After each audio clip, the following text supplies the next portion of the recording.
Sa maulan na gabi, dalawang engkantong mag-ina ang inilaban ang kanilang buhay.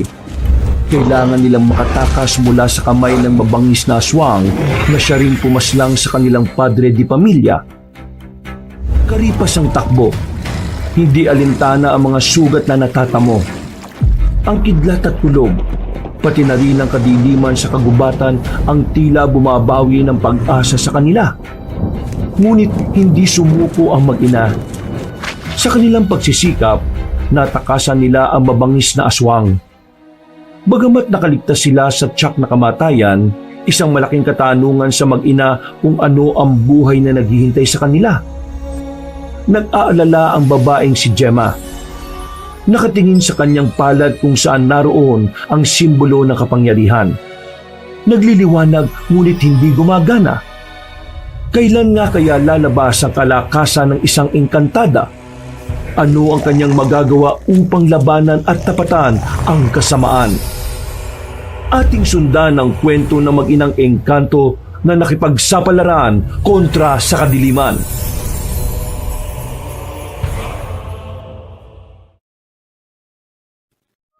Malakas ang ulan at sinasabayan pa ito ng malalakas na kidlat. Pero walang pakialam ang mag-inang Gemma at Celia. Para sa kanila, bawat segundo ay mahalaga. Bawat takbang ay siyang magliligtas sa kanila laban sa nilalang na humahabol sa kanila. Kailangan nilang makawala. Kailangan nilang mabuhay. Hindi sila maaaring mamatay. Dahil ang hustisya na kanilang inaasam ay sa kanila lamang din nakasalalay. Mama, hindi na po ba niya tayo makikita rito? Hindi tayo dapat maging kampante, anak. Mabangis ang nilalang na yon. Kailangan nating maging alerto. Hindi na muna nagsalita ang batang si Celia. Nakikiramdam lang din ito. Maigpit lamang ang pagkakahawak nito sa kamay ng kanyang ina. Habang si Gemma naman, palingon-lingon sa paligid. Nahihirapan itong pakiramdaman ng paligid dahil sa lakas ng ulan. Hindi niya marinig kahit ang mga hakbang lamang ng aswang. Halos 20 minutos rin itong naroon. Nang makasiguro ang babaeng si Gemma, nakaisip na rin siyang lumabas ng kanyang pinagtataguan. Wala ang nilalang na kanilang kinatatakutan. Kaya sinamantala na ng mag-ina ang pagkakataon. Agad silang umalis doon at nakarating sila sa isang baryo. Mama, bakit po ayaw nila tayong pagbuksan ng pinto? Ayaw po ba nila sa atin? Anak, manalig lang tayo. Mamaya, meron ding bahay na magpapatuloy sa atin. Pero mama, nilalamig na po ako eh. Ano po bang pwede nating gawin? Saan po tayo matutulog ngayong gabi? Ang lakas-lakas pa ng ulan. Akong bahala, anak. Gagawa ako ng paraan para makatulog ka ng mahimbing ngayon. Huminga na lamang ng malalim ang babaeng si Gemma. Pero ang totoo, kahit siya ay hindi rin alam kung papaano sila makakapagpahinga sa gabing yon. Wala rin naman kasi silang kakilala sa baryo na yon. Hindi rin naman kasi sila taga roon. Wala silang kahit na anong ideya kung anong klase ng mga tao ang mga naninirahan sa lugar na yon. Gumilid na muna ang mag-ina. Sumilong sila sa isang lumang kubo na katabi lang din ng isang bahay. Nakatayo lamang ang dalawa roon. Hindi alam kung ano ang kanilang gagawin. Mama, kung umuwi na lang kaya tayo sa atin. Wala naman na yata po yung aswang eh. Anak, kagaya ng sinasabi ko, hindi tayo dapat maging kampante. Mabangis ang aswang. Kapag bumalik tayo ron, malaki ang tsansa na babalik lang din siya ron. Pero mama, wala po tayong kinabukasan dito. Anak, nakalimutan mo na ba ang ginawa ng aswang sa iyong ama? Hindi ko hahayaang gawin niya rin yun sa isa sa atin. Alam ko na ayaw rin ng papa mo na mangyari yun sa atin. Mama, bakit po ba kasi tayo ginugulo ng aswang? Wala naman po tayong ginagawang masama sa mga aswang ah. Malaki ang papel ng mga kagaya natin sa pagpapalakas ng mga puwersa ng mga nilalang na kagaya rin nila. Kaya naman, gustong-gusto nila tayong makuha. Mama, kung umuwi na lang kaya tayo sa atin. Wala naman na yata po yung aswang eh. Anak, kagaya ng sinasabi ko, hindi tayo dapat maging kampante. Mabangis ang aswang.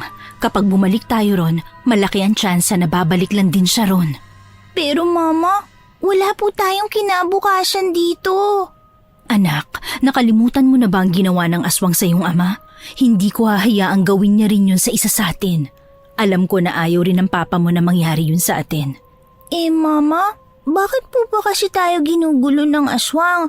Wala naman po tayong ginagawang masama sa mga aswang Malaki ang papel ng mga kagaya natin sa pagpapalakas ng mga puwersa ng mga nilalang na kagaya rin nila. Kaya naman, gustong-gusto nila tayong makuha. Si Papa, pinatay nila. Kung kailangan nila si Papa, di sana di na lang nila pinatay. Dahil alam nilang lalaban ang papa mo. Alam nilang hindi magpapagamit ang papa mo. Kaya naman, wala silang ibang magagawa kundi unahan siya para wala na rin magpoprotekta sa ating dalawa. Gustong-gusto ko na po ulit makita si Papa. Sana hindi na lang siya nawala. Niyakap na lamang ng babae ang kanyang anak. Sumiksik sila sa gilid. Niyakap ni Gemma ang kanyang anak para kahit na papaano ay mabawasan ng lamig na nararamdaman ito. Sa kakahintay na tumila ang ulan, nakatulog na sila sa sulok. Hindi na nila alintana ang malakas na hangin. Maya-maya pa, naimulat ni Gemma ang kanyang mga mata nang may matapat na ilaw sa kinalalagyan nila. Nang maaninagan niya, isang binata ang nakita niyang may hawak ng ilaw. Lumapit ito sa kanila sa pag-aalala na baka kung anong nangyari sa kanilang mag-ina. Ayos lang ba kayo? Bakit po kayo nandito sa ganitong kalakas na ulan? Napatayo si Gemma, habang ang kanyang anak naman ay nanatiling tulog habang nakasandal sa dingding ng kubo. Wala kaming ginagawang masama. Nakikitulog lang kami sa kubong ito. Malakas kasi ang ulan. Wala kaming mapuntahan. Huwag mo kaming sasaktan. Hindi naman ako mananakit. Nadaanan ko lang kasi kayo. Akala ko kung anong nangyari sa inyong dalawa eh. Teka, anak mo ba siya? Oo, anak ko nga siya. Bakit kayo nagpapaulan? Tagasan ba kayo? Sandaling hindi nakapagsalita ang babaeng si Gemma. Tila nagdalawang isip ito kung tama bang ipaalam sa binata ang tungkol sa kanilang pagtakas. Kalaunan, naisipan na lamang niyang hindi na lang din ito sabihin. Pinalayas kami sa amin. Ganun ba? Pwede bang tulungan mo kami? Pwede bang makitulog kami? Kawawa naman ang anak ko eh. Kanina pa siya nilalamig. Hindi ko na alam kung anong gagawin ko. Halos lahat ng nilalapitan namin dito. Hindi naman kami pinagbubuksan. Pero kasi hindi ko naman bahay yung tinitiran ko eh. Bahay yun ng lolo ko. Hindi ako... Sige na, kahit na isang gabi lang, nagmamakaawa ko sa'yo. Baka kasi mamatay ang anak ko kapag hanggang mamaya siya makakaramdam ng matinding lamig. Pakiusap, gagawin ko ang lahat para masuklian ko ang kabaitan mo. Diyos ko, mayayari ako nito kay lolo eh. Sige na, alam kong mabuti kang tao, nararamdaman ko yun. Kaya sana, pagbigyan mo na ako. Kahit yung anak ko na lang, kahit na hindi na ako kasama. Sige na nga, sumama na kayo sa akin. Pero kung sakaling tumanggi yung lolo ko, wala na akong magagawa ha. Maraming salamat. Binuhat na ni Gemma ang kanyang anak at sumunod na rin sila sa lalaki. Habang naglalakad sila ay hindi na napigilan ng babae na itanong kung ano ang pangalan ng sinusundan nila. Hindi ko alam na meron pa palang mga tao na mabubuti kagaya mo. Pero ano bang pangalan mo? Kilala ko dito sa amin bilang Bruno. Kayo? Ako si Gemma at itong aking anak, siya si Celia. Hindi naman sa nanghihimasok ako ha. Nasaan ba ang asawa mo? At pinabayaan lang kayong ng ganito? Wala na ang asawa ko. Patay na siya. Pasensya na. Hindi ko naman alam eh. Ayos lang. Ako nga ang dapat na humingi ng pasensya kasi nakakaabala kami sa'yo. Yun na yung bahay namin oh. Hintayin niyo muna ako dito sa labas ha. Tapos kakausapin ko lang muna yung lolo ko kung papayag siya. Paglapit nila roon, naabutan agad nila ang matandang lalaki na si Mang Pidring. Basang-basa na rin ito ng ulan dahil sa pag-aayos nito ng lubid na itinali sa bubungan nila. Nang makita sila nito, ay agad naman itong tumigil sa ginagawa. Sumilong sila Gemma sa gilid at nilapitan naman ni Bruno ang lolo niya. Medyo may kalayuan ng distansya ni Bruno sa mag-ina kaya hindi sila maririnig ng mag-ina. Ang bihira ka. Nag-uwi ka ng babae rito. Hindi lang babae, may kasama pang bata. Umamin ka nga sa akin. May pamilya ka na ba pero nilihim mo lang sa akin? Para naman tong siraulo si Lolo. Ano sinabi mo? Lo, hindi ko asawa yung babaeng yan. Mas lalong hindi ko rin naman anak yung kasama niya. Kung gano'n sino naman yan? Hindi ko rin sila kilala eh. Si Raulo. Hindi mo kilala pero dinala mo rito. Nakakalimutan mo na ba kung ano ang trabaho ko, ha, Bruno? Hindi. Hindi ko nga sila dinala rito dahil sa trabaho mo, Lo. Ha? Nilalagnat na kasi yung bata dahil ilang oras na raw silang nasa ulanan. Baka pwedeng tulungan mo sila. Ano bang nangyari sa mga yan? Saan mo napulot yan? Nadaan ako kanina sa lumang kubo ni Catering. Kinuha ko na sila. Nakakaawa eh. At saka kawawa yan. Lalo kung si Catering pa yung makakakita sa kanila. Ang sabi kasi nung babae, pinalayas daw sila. Tinanong ko naman kung nasaan ang asawa niya. Ang sabi niya patay na raw. Broda, alam mo naman na hindi rin naman tayo mayaman, hindi ba? Pero hindi rin naman tayo said na said. Pwede naman siguro natin silang tulungan. Kahit patulugin na lang natin sila rito ngayong gabi. Bruno, Lo, kakayanin niyo bang tingnan yung batang yan? Nasa ulanan natutulog? Pambihira naman buhay na ito. Bakit parang kasalanan ko pa? Hindi ko naman sinasabing kasalanan nyo. Ang sinasabi ko lang naman, meron tayong magagawa para makatulong. Nakakakonsensya naman kung sa atin sila dinala ng Diyos, tapos wala man lang tayong ginawa, hindi ba? Huminga ng malalim ang matandang si Pedring. Sandali pa itong napatingin sa kinaroroonan ng babae at bata. Napailing ito sandali at bumakas sa mukha nito ang awa. Sige na. Patutulugin natin sila dito. Pero ngayong gabi lang, ha? At ikaw ang mag-aasikaso sa kanila dahil alam mo namang abala rin ako. At kung sakaling may mawala sa mga gamit ko, ikaw lang ang sisisihin ko. Sige, Lo. Ako na pong bahala sa kanila. Sinenyasan na ni Bruno ang mag-ina para pumasok. Napangiti naman ng babaeng si Gemma. Para sa kanya, hulog talaga ng langit ang binatang si Bruno. Binigyan sila ng maglolo ng maayos na damit. Ipinagtimpla rin sila ng mainit na gatas. Ipinagluto na rin ng mainit na sabaw. Kahit na papaano, nawala na rin ang panlalamig ng katawan nila. Bumaba na rin ang lagnat ng batang si Celia nang painumin ito ni Mang Pedring ng halamang gamot. Maraming salamat po talaga sa pagpapatuloy ninyo. Kung hindi po dahil sa inyo, baka sa labas na kami inabutan. Iha, pwede mo bang i-detalya sa akin kung ano ba talaga nangyari sa inyo? Lo, sensitibo yung tinatanong mo eh. Wag na lang pala. Pero, Iha, ngayon pa lang ha, sinasabi ko na sa'yo na hindi ka pwede magtagal rito. Alam mo naman, di ba? Lalaki kami. Babae kayo ng anak ninyo. Hindi naman kami masasamang tao pero pangit kasing tingnan na hindi naman namin kayo kadugo pero kasama namin kayo sa iisang bahay. Hanggang ngayon lang kayo rito, ha? Pasensya na. Opo, hindi po kami rito magtatagal. Bukas ng umaga aalis din kami agad. Kailangan lang po talaga naming makapagpahinga, lalong-lalo na ang anak ko. Bumuntong hininga na lamang ang babae. Nagkatinginan naman ang maglolo. Mga ilang sandali lang, pinatulog na rin ni Gemma ang kanyang anak. Nakahinga na rin siya ng maluwag dahil wala ng lagnat ang kanyang anak. Maya-maya pa, naisipan niyang lumabas. Nasa bakuran kasi ang maglolo. Nakasilong sa saktuhang laki ng kubo. Sinamantala niya ang pagkakataon. Habang hindi siya nakikita na maglolo, ibinukan niya ang palad niya. Biglang umilaw doon ang marka. Isang simbolo ng buwan. Ang simbolo o tatak ng kanilang lahi. Ano kaya ang gagawin nila sa amin kapag nalaman nilang engkantada kami? Kailangang bukas na bukas, umalis na rin kami dito. Hindi rin pala kami dito ligtas. Mahina lamang ang pagkakasabi ng babae, pero damang-dama ang pag-aalala nito. Alam niya na albularyo si Mang Pedro. at ang pananaw niya sa mga albularyong kagaya na matanda, kalaban din ng mga nilalang na kagaya nila. Pumasok na lamang siya sa silid. Hindi siya natulog.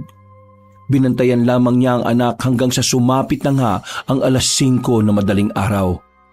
Kapag nagutom kayo ng anak mo, kuha na lang kayo ng pagkain sa lamesa ha. Aalis kasi si Lolo eh. Ako naman, magsisibak ako sa labas. Baka walang mag-asikaso sa inyo. Maraming salamat. Ako na lang ang bahala sa aming mag-ina. Maraming salamat talaga, Bruno, ha? Sobra-sobra na itong ginagawa niyo para sa amin. Ayos lang. Siyempre, mga Pilipino tayo eh. Likas sa atin ang pagiging matulungin. Maraming salamat. Ngumiti sa kanya ang lalaki. Ngumiti na lang din siya. Muli siyang napatingin sa kanyang palad. Nanghinayang siya bigla. Naisip niya na kung gumagana lang din talaga ang kanyang kapangyarihan, hindi naman nila kailangan takbuhan ng aswang na humahabol sa kanila. Dahil alam niya, mas malakas ang mga engkantada sa mga nilalang na yun. Paggising ni Celia, agad silang lumabas at pumwesto na sa lamesa. Tuwang-tuwa ang bata. Magana itong kumain. Mama, ang sarap-sarap naman ito. Anong klaseng pagkain kaya ito? Walang ganito sa atin eh. Ang sarap-sarap talaga. Celia, hinaan mong boses mo. Hindi nila pwedeng malaman kung ano tayo. Maliwanag ba? Bakit naman po hindi? Hindi naman po tayo masama eh. Makinig ka na lang sa akin, ha? Mama, ang sarap talaga nito. Kumain ka na rin. Sinabayan na lamang ni Gemma ang kanyang anak. Matapos yun, inilagay na rin ni Gemma ang mga plato sa lababo. Gusto niya sanang hugasan ng mga yon, pero hindi niya naman alam kung papaano. Wala naman kasing ganoon sa pinanggalingan nila. Hindi sila naguhugas. Hindi rin naman sila kumikilos. Dahil sa mundo nila, sila ang pinagsisilbihan. Makalipas ang ilang oras, nakabalik na rin si Bruno galing sa kabilang bahay. Daladala na nito ang mga sinibak na kahoy. Noong mga sandaling yon, ambon-ambon na lamang ang panahon. Bruno? Nasaan ang lolo mo? Gusto sana naming magpaalam ng anak ko bago kami umalis. Hintayin nyo na lang. Pabalik na rin yon. Bumili lang kasi ng panghanda. Panghanda? Oo, panghanda. Kaarawan kasi ni Lolo ngayon eh. Kaarawan? Kapanganakan niya? Oo. Ngayon lang kasi siya maghahanda. Kaya yun, bumili talaga siya ng mga lulutuin mamaya. Kuya, ano pong pangalan nyo? Ako? Bruno ang pangalan ko. Ikaw si Celia, di ba? Paano nyo po nalaman ang pangalan ko? Sinabi sa akin ng mama mo. At ang pangalan niya at ang pangalan mo. Kuya Bruno, magandang lalaki po kayo. Oh, Gemma, marunong din pala mambola itong anak mo, ha? Anong mambola? Mambola. Ibig sabihin, yung sasabihan mo ng magandang bagay o salita ang isang tao kahit na hindi naman totoo. Paniniwalain mo siyang gwapo siya kahit na hindi naman talaga. Magandang lalaki ka naman po talaga eh. Di po ba, Mama? Hindi agad nakapagsalita ang babae. Tila nakaramdam ito ng hiya sa sinabi ng bata. Pero kalaunan ay sumang-ayon na lamang si Gemma kay Celia. Natawa na lamang din sa kanila ang lalaking si Bruno. Maya-maya pa, pumasok na lang sila sa bahay. Mga dakong 10:00, dumating na ang matandang lalaki na si Pedring. Dala-dala nito ang pinamili. Nagtaka pa ito nang maabutan pa rin ng mag-ina sa loob ng bahay. Mang Pedring, hinintay ka lang talaga namin na makabalik. Magpapaalam lang po sana kami sa inyo. Saan na kayo niyan? Hindi ko rin po alam eh, pero bahala na siguro ang tadhana sa amin. Mama, hindi po ba talaga tayo pwedeng dito na lang sa bahay nila? Ayoko na pong maulanan ulit sa labas eh. At saka isa pa, baka habulin tayo ulit ng... Anak, hindi pwede. Kasi kagaya ng sinabi ni Mang Pedring, hindi magandang nagsasama ang mga lalaki at mga babae kung hindi naman sila magkakadugo. Pero wala naman sigurong masama. Lalo na nangangailangan kayong dalawa. Lo, anong sinasabi mo? Total, kaarawan ko naman ngayon. di ipagpaliban na muna natin ang pag-alis nilang dalawa. Mas maganda kung marami tayo sa birthday ko, di ba? Sinasabi niyo po bang dito na muna kami sa inyo? Oo, ganun na nga. Bakit po biglang nagbagong isip niyo? Naawa ko sa inyo. Isa pa, gusto ko rin na bukod sa aming dalawa ng apo ko may kasama akong magdiriwang ng kaarawan ko. Marami po ulit salamat, Mang Pedring. Makakakain ulit ako ng masarap na pagkain! Matapos ang usapan na iyon ay kaagad na rin silang naghanda. Nagluto agad ang maglolo. Habang ang mag-ina naman ay nasa loob lang ng bahay. Walang maitulong si Gemma. Hindi siya marunong maghiwa. Hindi rin siya marunong maghimay ng gulay. Kahit na anong gawaing bahay na pangkaraniwan lang naman ay hindi niya pa rin kayang gawin. Nagtataka nga ang maglolo kung bakit. Unang pumasok sa isipan nila, nabibilang sa mayamang angka ng mag-ina. Pero wala silang kaalam-alam na si Gemma at Celia pala ay nabibilang sa isang angkan ng mga engkanto. Ayos na siguro yan. Masarap naman na. Elo, bakit ba tayo nagluto ng biko? Hindi naman araw ng patay ngayon Kaarawan mo to Pakailamero talaga to. Bakit ba? Ako naman ang may birthday. Ako ang masusunod, di ba? Mang Pedring, ilang taon na po kayo? Bakit mo naman tinatanong? Gusto mong malaman kung matanda na ako, ano? 60 years old na yung si lolo ko. Ano po? 60? Oo, sa Tagalog, 6 na po. Bata pa po pala ang lolo nyo. Ako po kasi nasa... Celia, marami ka nang sinasabi. Paumanhin po, Mama. Natutuwa lang po kasi ako. Nung pong sa atin kasi, wala po akong makausap na iba kundi kayo lang. Ganito po pala rito?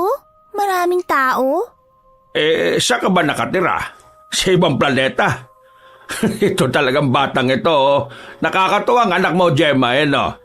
Pasensya na po talaga. Hindi na po kasi talaga mapigilan ang bibig niya kapag nagsalita na siya. Wala namang problema. Mas maganda nga sa batang nagsasalita kaysa sa hindi naman umiimik. O paano? Luto na itong mga pagkain. Sabay-sabay na tayong kumain. Sabay-sabay nilang pinagsaluhan ng handa sa kaarawan ni Mang Pedring. Kahit na papaano ay naging kakaiba ang pagdiriwang nila. Ito lang kasi ang unang pagkakataon na meron silang nakasamang iba sa espesyal na araw na yon. Matapos ang masayang sandaling yon, hindi rin inakala ni Gemma na magiging parte na rin pala ng kanilang buhay ang maglolo. Dahil mula noon, hindi na sila pinaalis ni Mang Pedring. Naawa kasi ang matanda sa batang si Celia. At para hindi mag-isip ng kung ano-anong ibang tao sa kanilang baryo, pinalabas na lamang nila na apo na rin ni Mang Pedring ang mag-ina. Mabilis na lumipas sa mga araw. Unti-unti nang nasasanay si Gemma at Celia sa sistema ng mga tao. Pakiramdam na nga rin nila ay normal na tao na lamang sila. Isang araw, Gemma, mamaya nga pala isasama namin kayo ha. Sa kabilang baryo, kasi pista. Naisip ko lang naman na maganda rin kung makakalabas kayo ng bahay. Para naman hindi kayo nabuburyong dito. Maraming salamat po pero baka makaabala lang po kami sa magiging kasiyahan nyo dahil kailangan nyo pa kaming intindihin mag-ina. Ay nako, hindi naman. Mula nang maging parte na kayo ng pamilya, kahit na kailan ay hindi naman kayo naging abala. Isa pa, para na rin sa anak mo. Alam ko, gustong-gusto niya ring magkaroon ng ibang kakilala. Mang Pedring, may gusto sana akong itanong pero wag nyo sanang mamasamain. Ay siya, sige. Itanong mo lang. Makikinig naman ako. Bakit po ba ang bait-bait nyo sa amin ng anak ko? Nakilala nyo na po ba kami noon? Ngayon ko nga lang kayo nakilala. Pero kahit ako, hindi ko rin alam kung bakit ganito ang trato ko sa inyo Siguro dahil namimiss ko yung anak kong babae. Ganito rin kasi ang samahan namin noon. Hindi kami masyadong nag-uusap pero wala naman kaming problema sa isa't isa. May anak po pala kayong babae. Nasaan po siya? Nasa ibang bansa. Matagal pa uwi nun. Siya ang ina ni Bruno. Kaya po pala. Ay, paano? Mamayang hapon aalis tayo ha. May mga pinamili naman tayong damit dyan. Suotin nyo yung pinakamaganda. Lo, pwede ba kitang makausap muna sandali sa labas? Ay bakit sa labas pa? Hindi ba pwedeng dito na lang? Mahalaga po ito eh. O Gemma, sandali lang ha. Kakausapin ko lang itong apo ko. Tumango lang ang babae. Pero dahil kinain din ng kurisidad si Gemma, palim siyang nakinig sa maglolo. Lumapit siya sa bintana at doon ay nalaman niya kung ano ang pinag-uusapan ng dalawa.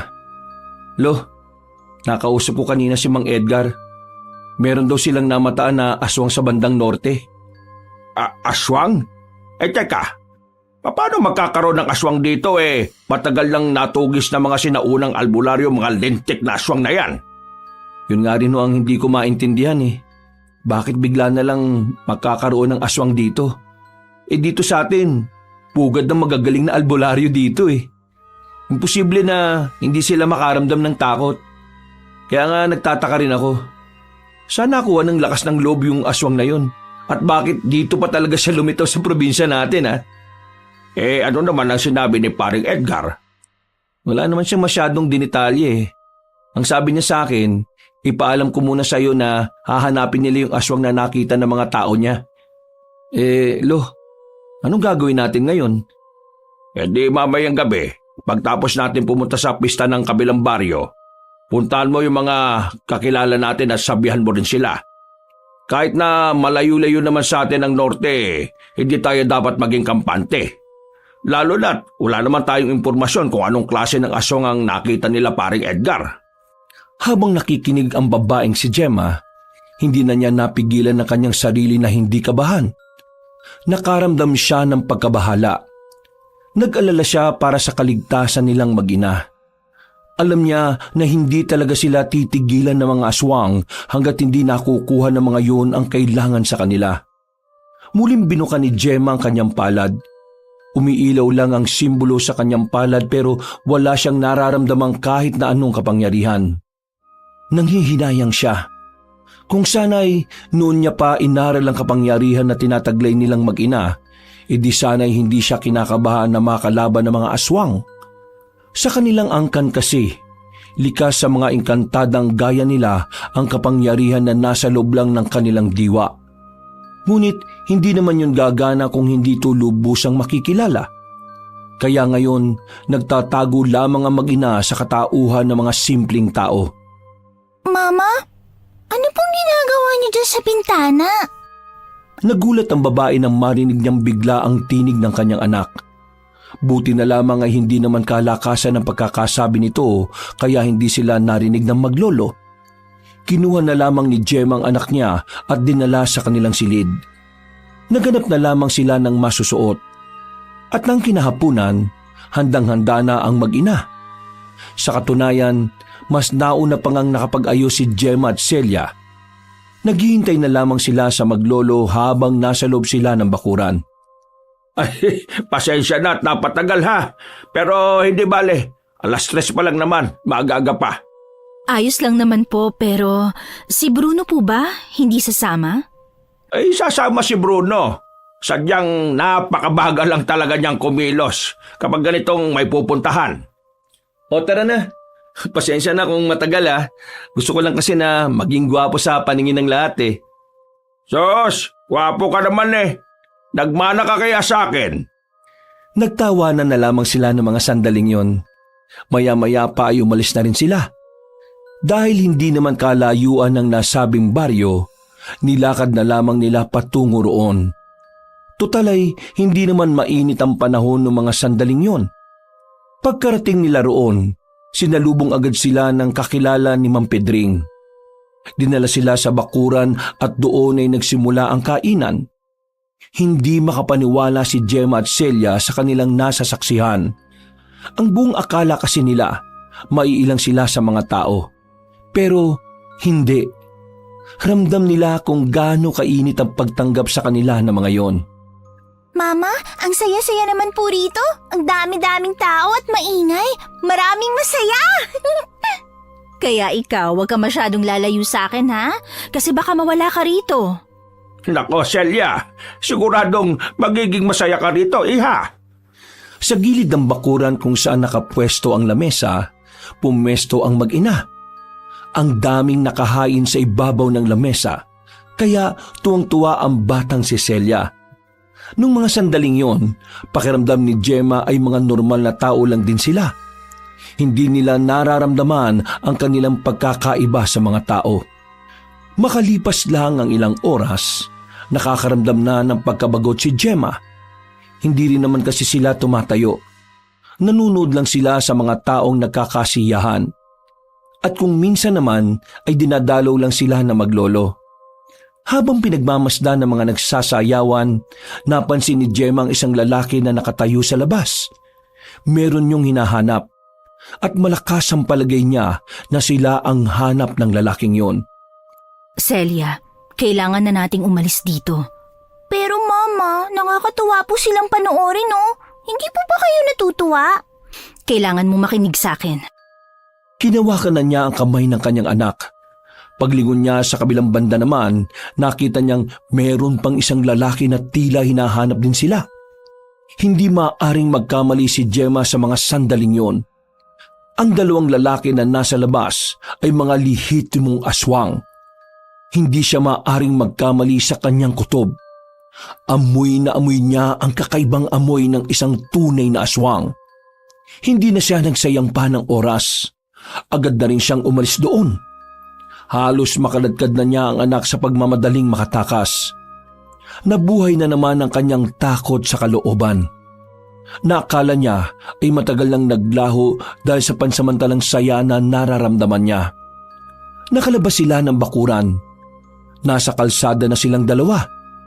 Makailang ulit pang lumilingon-lingon sa likuran ng babae para siguraduhing walang sumusunod sa kanila. Mama, ano po ba nangyayari? Bakit po pa bigla na lang tayong umalis doon? Gusto ko pa po kasi doon eh. Anak, may mga aswang doon. 2. Tayo ang pakay nila. Kapag nakita nila tayo ron, mapapahamak tayo at baka madamay pa ang ibang tao. Pero Mama, mas delikado po kung tayong 2 lang. Dapat po sinabi natin kay Kuya Bruno at Mang Pedring ang tungkol dyan. Nakakahiya kasi masyado na tayong naging pabigat sa kanila. Kaya nakakahiya kung madadamay pa sila sa gulong nito. Saka isa pa anak, baka malaman nila kung ano ang tunay nating katauhan. Engkantada tayo, mga nilalang na nagmula sa dugo ng malalakas na engkanto. Mama, natatakot po ako kapag 2 lang po tayo eh. Magtiwala ka lang sa akin anak, hindi kita pababayaan. Nang marinig nila ang nakakatakot na angil ng aswang, ay agad silang gumilid. Sinubukan na muna nilang magtago sa halamanan. Hanggang sa hindi na nga nagtagal, nakita na nila ang 3 lalaki. Hindi inakala ni Gemma na nagkamali pala siya ng bilang. Pero ang mas kinabahala niya noon, naroon din ang lalaking aswang na humahabol sa kanila. Pamilyar sa kanya ang muka. Nararamdaman kong nandito lang sila. Hanapin nyo! Hindi na sila pwede makawala pa. Tsak, malalagot tayo kay Pinuno kapag umuwi tayong hindi na naman sila kasama. Naghiwalay ang 2 aswang. Naiwan sandali ang lalaking si Odong, ang aswang na naging dahilan kung bakit sila napadpad sa baryo nila Mang Pedring. Yun din ang aswang na pumaslang sa kanilang padre de pamilya. Palis na sana ang lalaking yon nang biglang maubo ang batang si Celia. Narinig sila ng lalaking aswang. Kaya naman, kagad na tumakbo ang mag-ina paalis. Pero sa kasamaang palad, naharangan sila ni Odong. Nandito lang pala talaga kayo ha. Masyado niyo akong pinahirapan sa paghahanap sa inyo ha. Subukan mong lumapit. Papaslangin kita. At ano magagawa ng isang mababang engkantada na kagaya mo? Wala! Kaya ngayon, kailangan mo na lang tanggapin na makukuha ko na rin kayo. Halina kayo! Sumama kayo sa akin! Sumama kayo na mapayapa para wala na rin masaktan. Hindi kami sasama sa kagaya mong kampo ng kasamaan. Ay!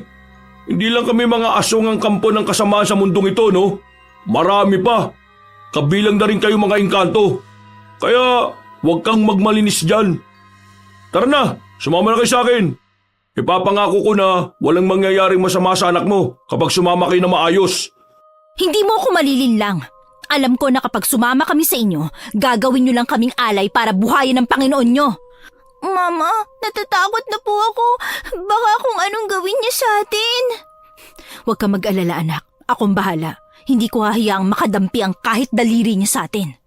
Dahil masyado kang nagmamatigas, wala na akong ibang magagawa. Kailangan ko na kayong ida sa persahan. Tingnan lang natin. Biglang nagbago ng anyo ang lalaking si Odong. Naging itsurang aswang na ito. Takot na takot ang batang si Celia. Nanginginig na ang mga kamay nito. Nang akmang lalapit na ang aswang sa kanila, naramdaman na lamang ni Gemma ang kakaibang init na nagmumula sa kanyang palad. Pagbuka niya ng palad niya, tila nagbabaga ang simbolo ng buwan sa kanyang balat.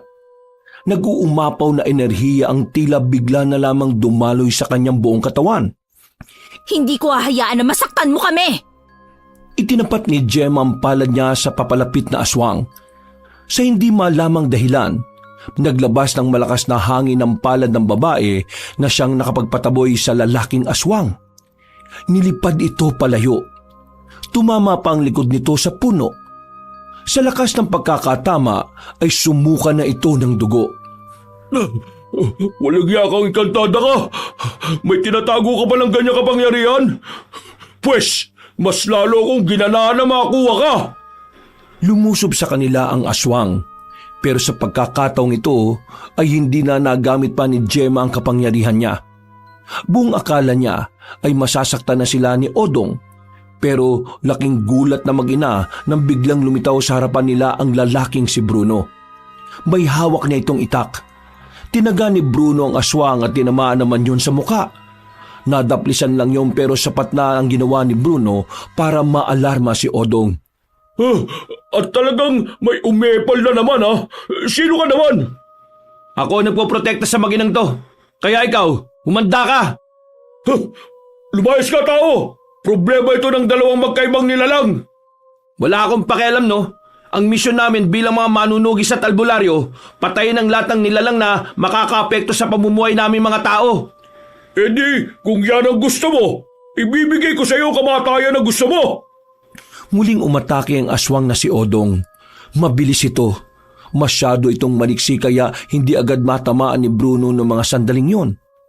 Sa gilid lang kayo, Gemma! Dali! Sumunod naman ang mag-ina. Maya-maya pa, tinamaan na rin ni Odong sa braso ang lalaking si Bruno. Pero hindi yun ininda ni Bruno. Tila wala lang itong naramdaman. Agad pa rin itong nakipagsabayan sa aswang. Sa nakikita ni Gemma, halatang-halata kung gaano kasanay si Bruno sa mga ganoong klase ng sitwasyon. Namamangha siya, pero sa kabilang banda, nababahala na rin siya. Palagay niya kasi alam na ng binata ang katauhan nilang mag-ina. Hanggang dyan lang ba ang kaya mong gawin? Hindi ako nasasayaan, no? Nasaan ang mga mas mataas sa'yo? Sila ang gusto ko makaharap. Masyado kang hambog. Wala ka pa nga napapatunayan sa akin. Ganyan ka na kaagad maghangad. Kung gusto mong mamatay, ibibigay ko naman sa iyo yun eh. Hindi mo na kailangang istorbohin pa yung amo ko. Huwag nang maraming satsat! Si Bruno naman ang nagtangkang lumusob ng mga sandaling yon. Tinaga niya si Odong. Hindi niya ito tinamaan. Paglingon ni Bruno sa gilid ay naroon na pala ang aswang. Nakakalmot siya nito sa balikat. Pero hindi niya pa rin yon pinansin. Sa halip, mas lalong ginanahan si Bruno. Lalo na nang marinig niya ang tinig ng batang si Celia. Kuya Bruno! Kayang-kaya mo po yan! Napangiti si Bruno. Nang umatake sa kanya si Odong, nailagan na niya yun. Siya naman ang nakatama. Pero sa pagkakataong ito ay tila napuruhan na niya ang aswang. Tinamaan niya kasi yun sa tagiliran. Tagas agad ang dugo mula roon. Dahilan para mapadistansya na muna ang nilalang. Oh, ano? Bakit ka lumayo? Natatakot ka na bang mamatay? Wisit kang pakilabero ka. Umalis ka na kasi dyan. Dahil kailangan ko ang dalawang yan. Kung gusto mong makuha sila, kailangan mo muna akong patayin. Ang kaso nga lang mukhang hindi mo na ako kakayanin Kaya ikaw na lang ang buburahin ko sa mundong ito. Hindi ba tayo tapos, pakilabero? Sa pagbabalik ko, ihanda mo sarili mo dahil yun ang huling sandali mo sa mundong ito. Hindi na pumalagpa ang lalaking si Odong. Tumalo na lamang ito sa puno. Hinayaan na lamang din ni Bruno ang aswang na makatakas. Mas mahalaga para sa kanya na asikasuhin ang mag-ina. Ano? Ayos lang ba kayong dalawa? Hindi ba kayo nasaktan? Hindi naman, ayos lang kami. Babalikan natin si Lolo. Uuwi na muna tayo. Hindi na tayo ligtas dahil sa nangyari. Bruno, Bakit? nakita mo ba ang ginawa ko? Oo, nakita ko. Kung ganon, Sa bahay mo na lang ipaliwanag ang lahat. Nauna nang naglakad ang lalaking si Bruno. Binalikan niya ang matanda. Nung mga sandaling yun ay nakainom na rin si Mang Pedring. Inakay nila yon paalis. Mabuti na lamang ay may napadaan na kakilala nilang nakatricycle. Naisakay sila at naihatid sa kanilang bahay. Pag-uwi, bulagta agad ang matandang si Pedring. Nakatulog ito agad sa sobrang kalasingan. Celia anak, pumasok ka na muna sa loob. Mag-uusap lang kami ni Bruno. Tumangulang ang bata at agad na ring naglakad papasok. Habang naglilinis ng sugat si Bruno, sinimulan na nila ang usapan. Nagulat ako nung makita ko yung ginawa mo kanina. Pero inaamin ko na nung una pa lang nag-iisip na ako na baka hindi kayo normal na tao. Pero hindi ko naman inisip na aswang kayo. Sadyang nagtataka lang ako kung bakit ang dami niyong hindi alam sa buhay kahit na mga simpleng bagay lang. Gemma, paliwanag mo nga sa akin, ano ba talaga kayo ni Celia? At bakit kayo gustong paslangin ng aswang na yon? Hindi nila kami gustong paslangin. Gusto nila kaming kunin para gawing kasangkapan sa pagpapalakas ng lahi nila.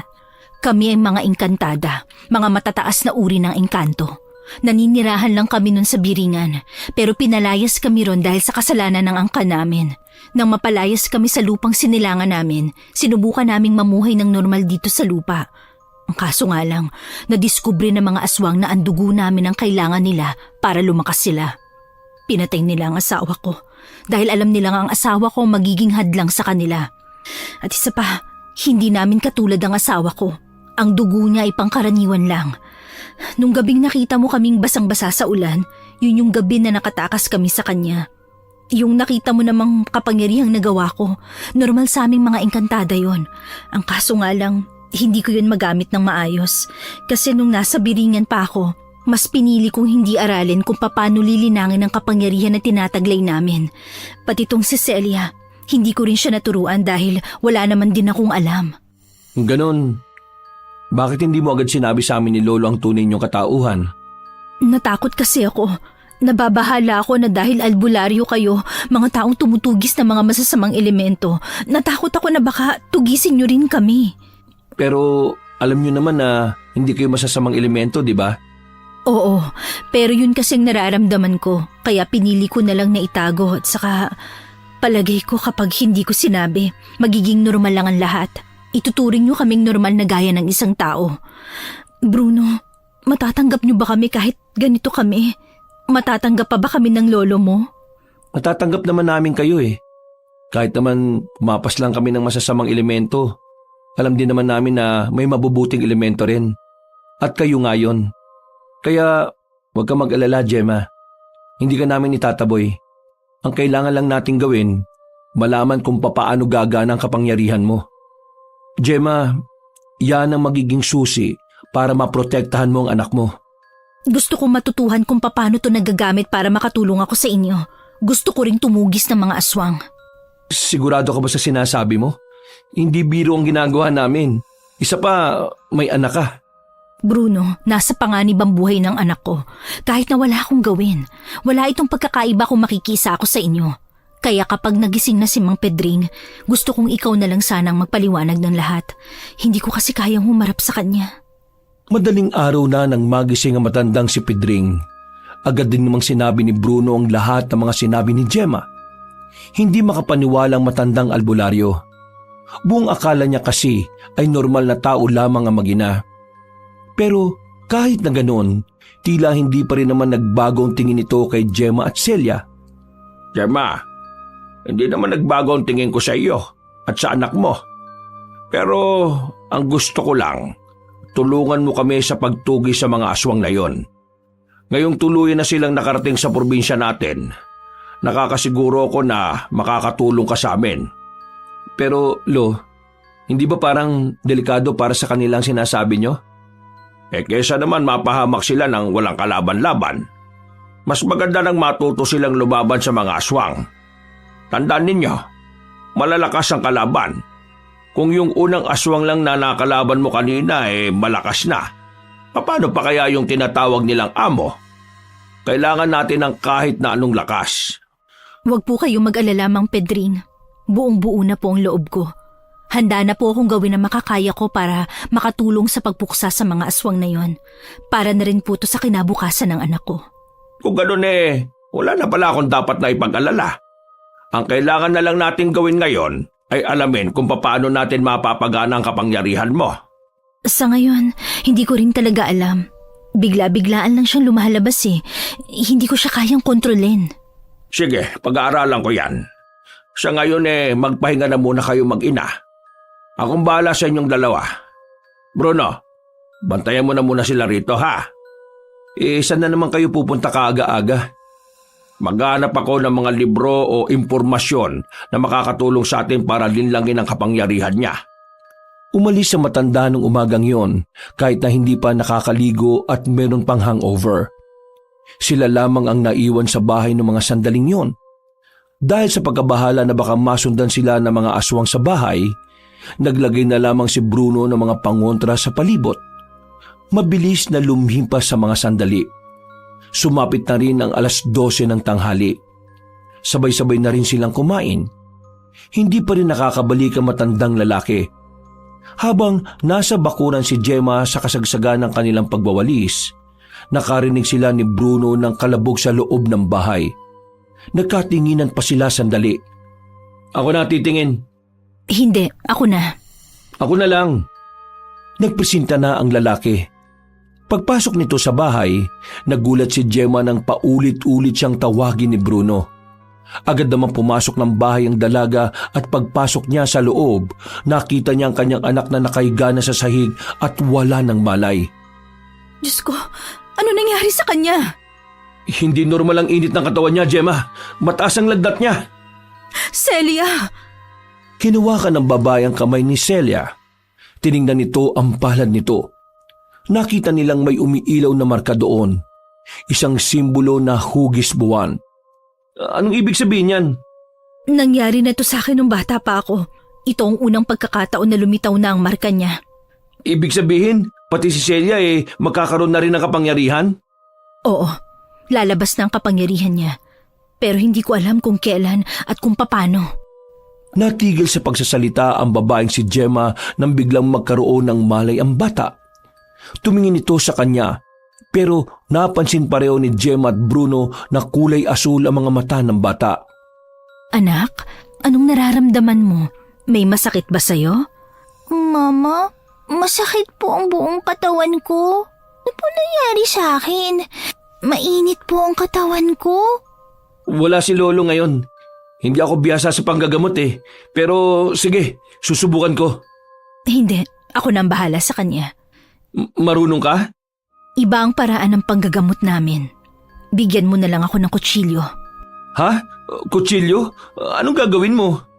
Itinuro sa akin ng aking ama na kapag sa unang araw na maramdaman ni Celia ang ganitong kalagayan, kailangan niyang masugatan para mabawasan ang enerhiya niya na nag-uumapaw sa katawan niya. Hindi ba siya mapapahamak niyan? Hindi, alam ko to. Sinunod na lamang ni Bruno ang sinasabi ng babae. Kinuha niya ang kutsilyo at agad din namang iyong binigay sa babae. Kinuha naman ni Gemma ang kaliwang kamay ng bata. Marahan niyang sinugatan ng maliit si Celia sa palad. Piniga niya ito para mas madaling makalabas ang dugo. Habang ginagawa niya yon, kitang-kita ng dalawang mata ni Bruno na tila merong usok na lumalabas sa katawan ni Celia. Ganyan ba talaga kainit ang katawan niya? Umuusok? Nasa loob ang pinakamainit niyang katawan. Mabuti na lang at naagapan ko. Kung hindi, baka hindi kayanin ng katawan niyang kapangyarihan na meron siya. Yun na yun? Wala na ba siyang kailangang inumin na gamot? Wala na. Kinailangan ko lang bawasan ang dugo niya kung saan doon dinadaloy ang kapangyarihan niya. Nakahinga na rin ng maluwag ang babaeng si Gemma. Si Bruno naman ay napasandal na lang din. Aminadong kinabahan dahil yun ang unang pagkakataon na nakakita siya ng ganon. Karaniwang lagnat kasi na ang nakikita niya sa mga ginagamot ng kanyang lolo. Dumaan pa ang ilang oras. Naging maganda na rin naman ang pakiramdam ng bata. Nakakabangon na ulit ito, na parabang wala lang nangyari. Sumapit ang gabi. Hindi pa rin nakakauwi ang matandang albularyo. Nagtataka na rin si Gemma at Bruno kung bakit. Palagi bang ganito ang uwi ng lolo mo nung hindi nyo pa kami nakikilala? Oo, minsan nga inuumaga na yan eh. Pero nagpapasabi yun kay Mang Aping na mahuhuli siya ng uwi. Pero anong oras na oh? Di pa dumaraan si Mang Aping. Kakaiba itong gabi na to para sa akin ha. Bruno, hindi naman sa nag-aano ko ha, pero paano kung may nangyari kay Mang Pedring? Yun nga rin ang iniisip ko eh. Hindi ko naman pwedeng sundan si Lolo. Baka naman kung ano mangyari sa inyo. Alam mo naman ang nangyari kahapon, di ba? Kaya hindi kayo pwedeng walang kasama rito. May mga pangontra naman, di ba? Kaya ayos lang siguro kung iiwan mo kami rito. Sundan mo na ang lolo mo para makasiguro tayo na nasa maayos ang kalagayan niya. Hindi. Kailangan kong panindigan ng usapan namin ni Lolo. Ako ang poprotekta sa inyo, lalong-lalo na kapag wala siya. Ha? Ano yun? Nagtaka ang dalawa nang makarinig na naman sila ng nagkalampagang kaldero mula sa loob ng bahay. Nagmamadali silang tumakbo. Dinatnan nila si Celia na nakangiti habang nakatingin ito sa magkabilang kamay. Celia, anong ginawa mo? Bakit nagkalat ang mga kaldero? Mama, ang galing ko! Nagawa kong guluhin yung kaldero kahit na hindi ko hinahawakan. Sandali, sinasabi mo bang napagalaw mo mga kaldero gamit lang ang isip mo? Opo, hindi ko po alam kung paano ko yun nagawa eh. Basta tinitigan ko lang po tapos inisip kong gagalaw sila. Gemma, mukhang lumabas na ang kapangyarihan ng anak mo ah. Magiging masaya na sana sila noong mga sandaling yon pero nakita nilang dumudugo na ang ilong ng batang si Celia. Biglang nataranta ang babaeng si Gemma. Hindi niya rin alam kung bakit yun nangyayari. Hindi naman niya kasi yun pinagdaanan. Gemma, mukhang hindi pa kaya ng katawan niya na gumagamit ng kung anumang kapangyarihang meron siya. Masyado pang bata si Celia eh. Celia anak, wag mo na ulit gagamitin yan ha. Mapapahama ka. Baka hindi mo kayanin. Naiintindihan mo ba ako? Opo, Mama. Sinubukan ko lang naman po eh. Naging kalmado naman ang babaeng si Gemma ng mga sandaling yon.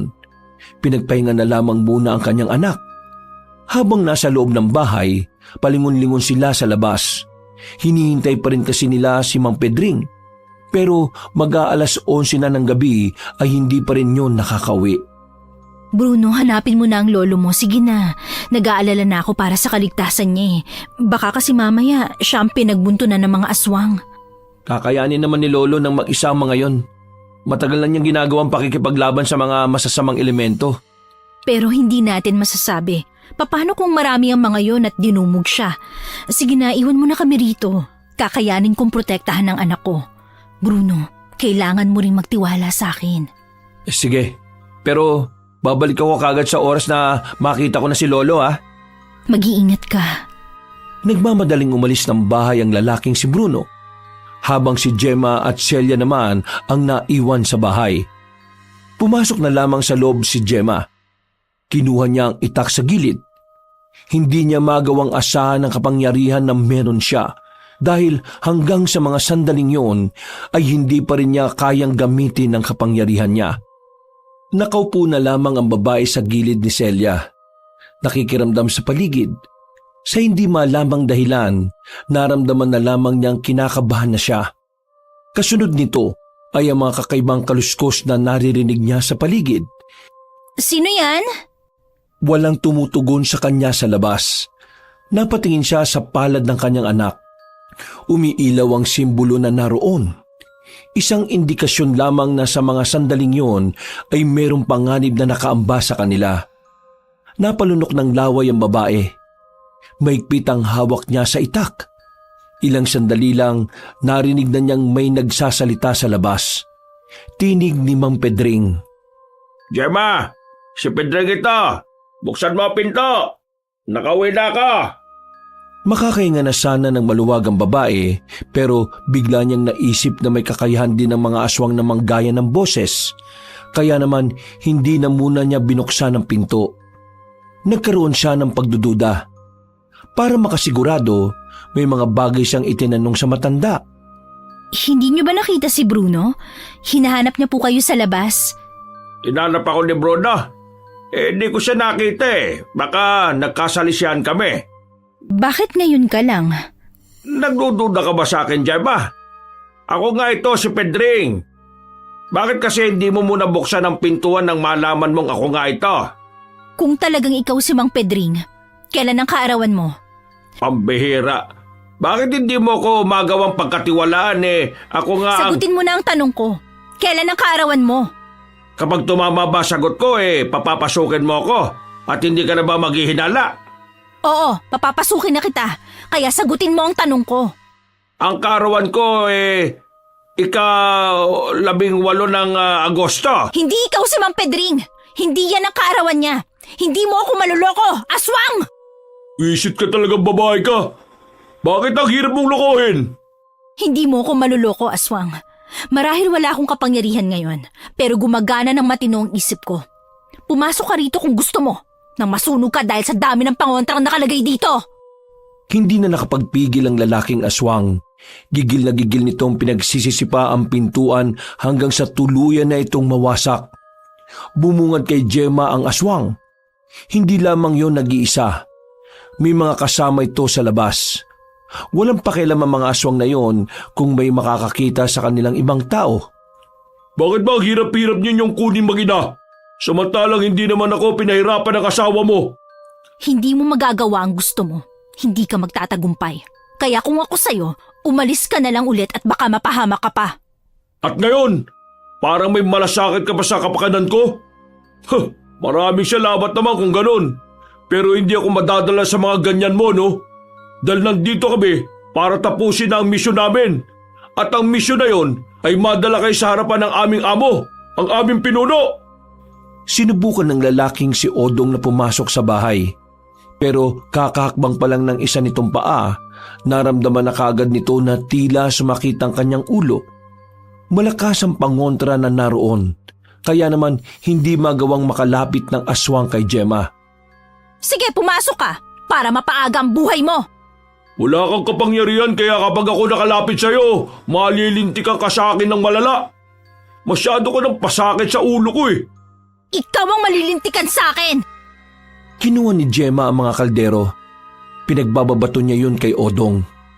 Tinamaan ng aswang sa muka. Umalis na kayo rito kung ayaw mong madagdagan ang mga tinamumong sugat. Mga inutil! Anong tinitingin-tingin nyo? Pasukin nyo na yung bahay! Bilitin nyo makalapit at itapon nyo rito sa labas! Nagkatinginan ng mga kasamang aswang ni Odong. Pinagbababatukan niya yun ng tila walang gustong mauna. Pero kalaunan, napilitan na lamang ang mga aswang na umabante. Si Gemma naman, nasa harapan lang ng pinto ng silid na kinaroroonan ng kanyang anak. Nang makita niyang tinatangka ng mga aswang na pumasok, dito na siya kinabahan. Meron pang isang tumakbo palapit sa kanya, pero natumba agad ng isang dipa na lamang ang pagitan. Anong tingin mo sa akin? Hindi rin nag-iisip? Makukuha ka namin dyan! Kung ayaw niyong lumabas, palalabasin namin kayo ng persahan! Isa-isang pumasok ang mga aswang, pero bago pa man yon makalapit sa kanya ay humandusay na yon sa tapat. Kahit na anong gawin mo, hindi ka makakalapit dito. Mukhang wala ka yatang alam kung paano gumagana ang mga pangotrang ginagamit ng mga albularyo Pues, ipapaliwanag ko sa iyo para kabahan ka naman. Masyado ka kasing kampante. Ang mga pangontrang nakapalibot dito, sa oras na gumana na, hindi nagagana sa susunod. Ibig sabihin, isang gamitan lang. Kapag nagamit na, wala nang kwenta. Ilan bang pangontra meron sa bahay na ito? Marami pa mga bata ko sa labas.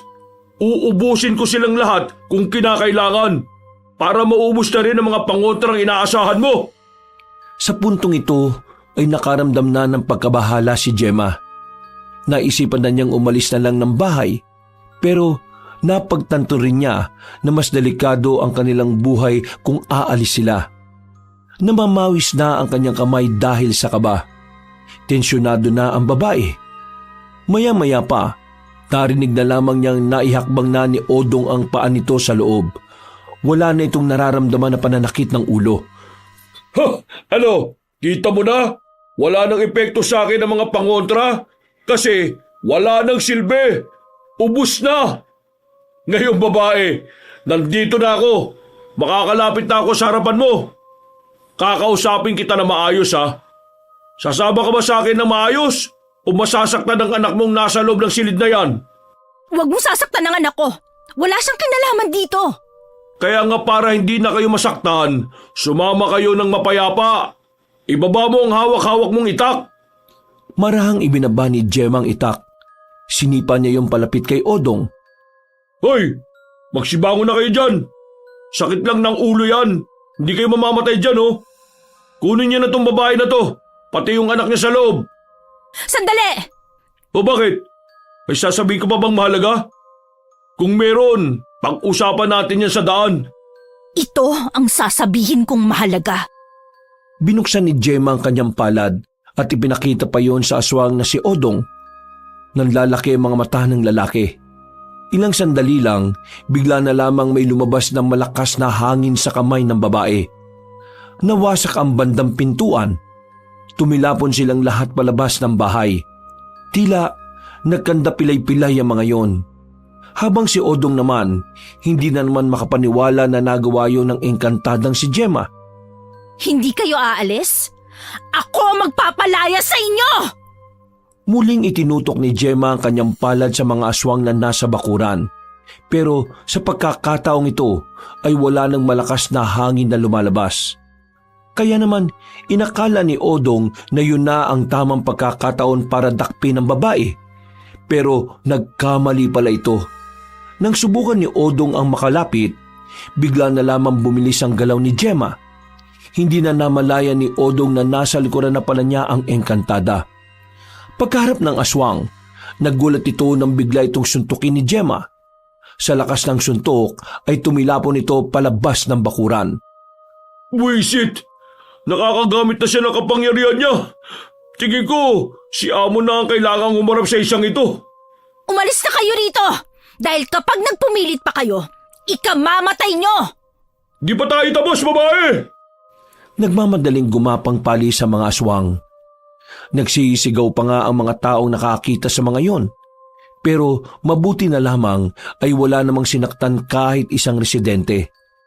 Nung oras na yon, tila ngayon lang din naramdaman ni Gemma ang kaba at panghihina. Hindi niya inakalang magagawa niyang patrasin ang mga aswang. Hindi niya alam kung ano ang dapat niyang maramdaman. Pero isa lang ang nasisiguro niya. Kaya na niyang paganahin ang kanyang kapangyarihan. Kailangan na lamang niya itong linangin. Makalipas lang ang isang oras, dumating na rin si Mang Pedring at si Bruno. Nawindang ang dalawa nang makitang mas lumaki ang pintuan nila dahil sa pagkawasak nito. Pinatras mo ang mga aswang? Nakagamit ka na ng kapangyarihan ng isang engkantada? Yun ang bungad na matandang lalaki nang ikwento ni Gemma ang mga nangyari. Sa halip na manghinayang dahil sa pinsalang tinamo ng bahay nila, gumuhit pa ang kakaibang ngiti sa mukha ni Mang Pedring. Hindi ko rin inaasahan pero tingin ko nang dahil sa pagiging desperada, saka ko siya nagamit. Sa tingin ko, kaya mo siya nagamit dahil mas malinaw na ngayon ang dahilan mo para lumaban. Pero anong gagawin natin dito sa nasirang harapan? Pasensya na talaga, hindi ko sinasadya. Hindi ko kasi inakala na ganun kalakas yung hangin na magagawa ko Ang nasa isip ko lang talaga, protektahan si Celia. Wala kang dapat ihingi ng pasensya. Tama lang naman ang ginawa mo Ang bahay, nagagawa pa. Pero ang buhay kapag nawala, hindi na natin may babalik. Bukas ng umaga, aalis na muna tayo rito ha. Saan naman tayo pupunta Makikitira muna tayo ron sa kaibigan ko, kay Amparo. Kay Aling Amparo? Sigurado ka ba? Wala naman tayong magagawa. Bukod sa ilang araw pa natin itong aayusin babalikan lang din tayo ng aswang dito dahil alam na nilang nandito ang mag-ina. Nako, wala na bang ibalo? Bakit kay Aling Amparo pa? Bakit, Bruno? Ano bang problema kay Aling Amparo na sinasabi nyo? Palaging galit yun eh. Palaging mainit ang ulo. Tapos yung apo niya, parang buang. Parang buwang? Anong buwang? Kapag nagsasalita, kala mo makata. Minsan din, nag-i-English pa. Alam ko yung Makata pero yung English, hindi. Ano ba yun? Lingwahe ng mga taong hindi nakatira dito sa bansa natin. Wag nyo nang problemahin ang ugali nila. Makisama na lang tayo. Ang malaga naman dito may matitirhan tayo pansamantala habang tinutugis natin ang mga aswang. Kinaumagahan ay hinanda na nila ang mga damit na kanilang dadalhin. Pinaubayan na lamang ni Mang Pedring ang pagsasaayos ng kanilang bahay sa kakilala nila. Umalis sila roon. Sakay ng tricycle ay nagtungo sila sa isang baryo na hindi naman sobrang layo mula sa kanila. Ilang saglit lamang ay nakarating na rin sila roon. Sa tapat pa lang ng bahay, nakita na nila ang matandang si Amparo. Hawak-hawak ang walis. Napatingin sa kanila at dumako ang tingin nito kay Mang Pedring. Nakasalubong ang kilay. Amparo, naalala mo ba yung sinabi ko na darating ang araw na kakailanganin ko ang tulong mo? Paano ko naman makakalimutan yun Parang lagi ka namang humihingi ng tulong sa akin. Nandito kami dahil kailangan namin ng tulong mo. Bakit? Ano bang meron at bakit ang dami mong dala? Sino bang dalawang yan? Yang apo mo lang ang kilala ko Kung papapasukin mo kami sa loob, pwede ko namang maikwento sa'yo. Hindi nagsalita ang matandang babae. Tiningnan na muna nito ang mag-inang si Gemma at Celia mula ulo hanggang paa. Tila sinusuri na matanda ng maigi ang dalawa. Maya-maya lang din ay pinapasok na rin sila. Agad na inutusan ni Aling Amparong apo nitong si Martin. Pinaganda nito ang binata ng makakain at maiinom. Makakaharap na sila sa mahabang lamesa sa loob ng bahay.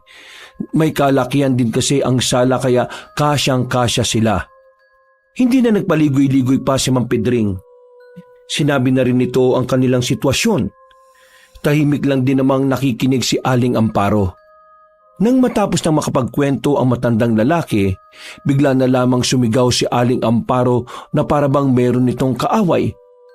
Mga hampas lupa! Nagulat ang batang si Celia. Muntikan pa itong umiyak dahil sa lakas ng boses ng matandang babae. Si Mang Pedring naman at si Bruno ay napahawak na lamang sa kanilang dibdib.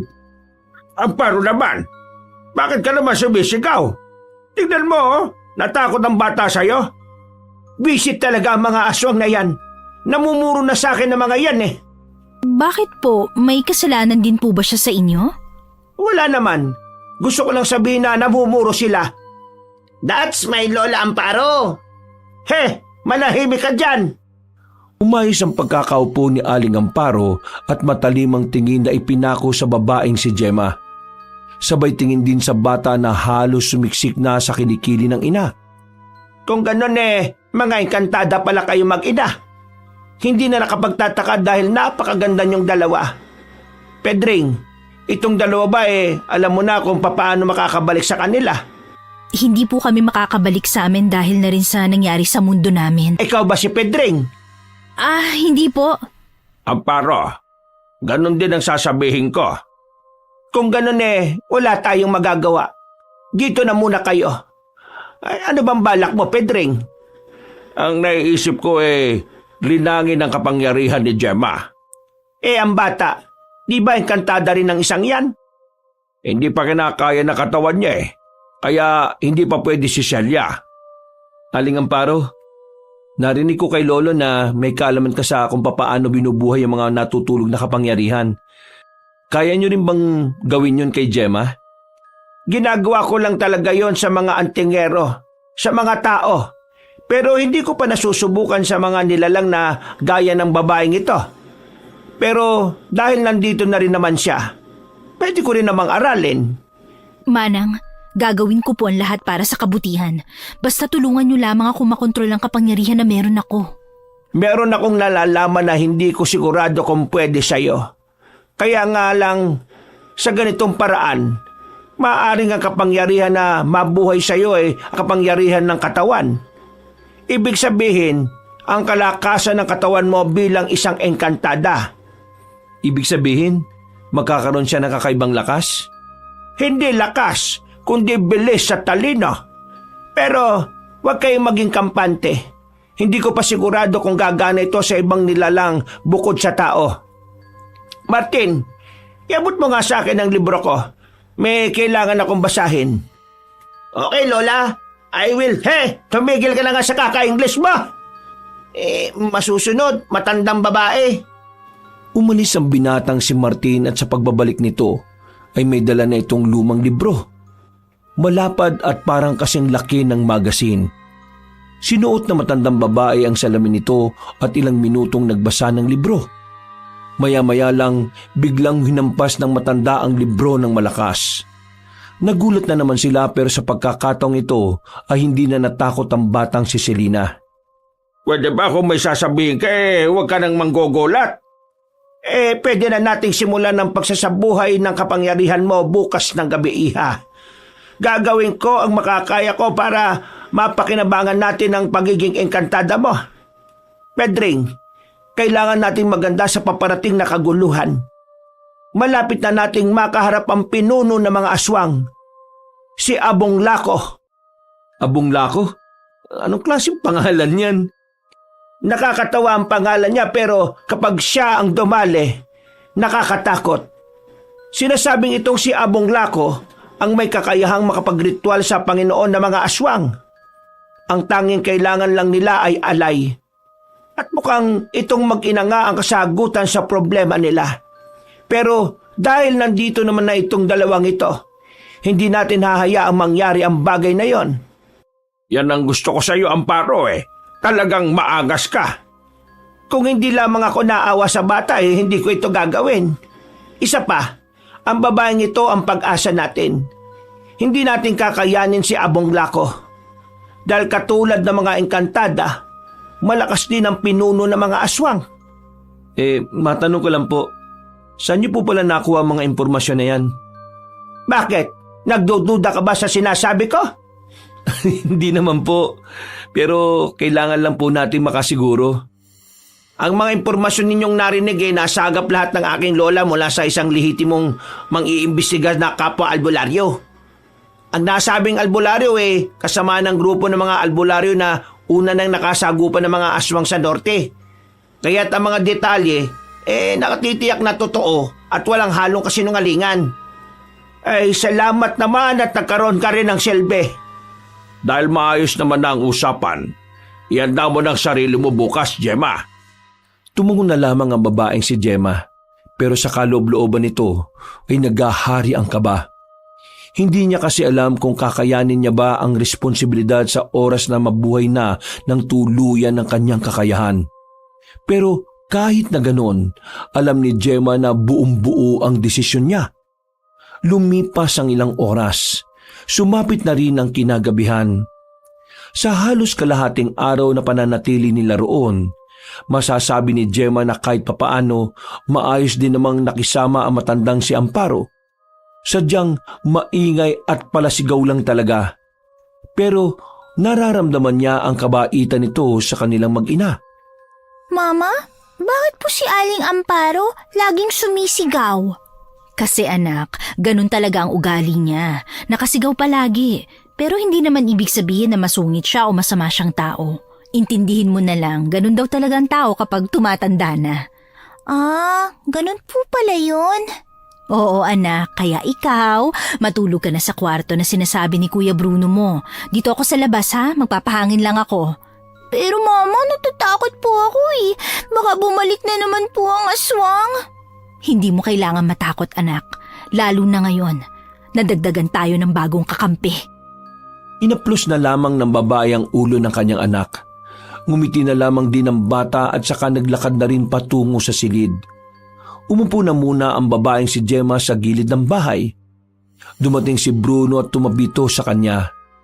Umusog naman ng bahagya si Gemma. Bruno, maraming salamat Salamat saan? Sa lahat ng kabaitan nyo.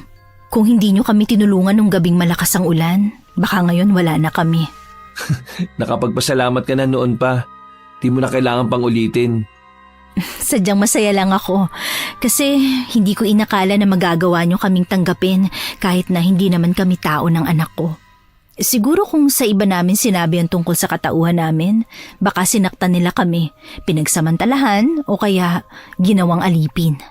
Isipin mo na lang na mayroong plano ang Diyos para ipagtagpo ang landas natin. Diyos? Bakit? Wala ba kayong Diyos sa biringan? Wala. Ang meron kami, mga hari. Sila ang naglalaban para sa kapangyarihan. Walang Diyos na kinikilala. Dito sa mundo ng mga tao, meron kaming Diyos na kinikilala. Ang Diyos ang lumikha ng lahat. Lahat ng nakikita mo sa mundo, siya ang may gawa. Siya rin ang gumagabay sa mga tao. Siya rin ang kasama natin sa pakikipaglaban natin sa kasamaan. Nakakatuwa pala talaga maging tao dito. Meron kayong kinatatakutan. Sa amin wala eh. Kaya kahit na sino, maaaring manakit. Kahit na sino, maaaring pumaslang. Huwag ka mag-alala. Habang nandito kayo sa mundo namin mga tao, ipaparanas namin sa inyo kung papaano ang normal na buhay. Maliban na lang ngayon na may problema pa tayo sa aswang ha. Natawa na lamang sila pareho. Magsasalita pa sana si Gemma nang bigla namang dumating ang binatang si Martin. Napakamot na lamang sa ulo si Bruno. Magandang gabi, Binibini. Maaari ko bang malaman ang maganda mong pangalan na siyang umaakma sa iyong kagandahang muka? Gemma na lang ang itawag mo sa akin. Iyon ang naging pangalan ko mula nung manirahan kami rito sa mundo nyo. Gemma. Kay gandang pangalan. Ang pangalan ko nga pala ay Martin. Nagmula ang aking pangalan sa isang... May sasabihin ka bang mahalaga? Kasi matutulog na si Gemma eh. Huwag mo nang abalahin. Maaari ko bang malaman kung ano ang iyong ugnayan sa binibining ito? Oo, kalma lang.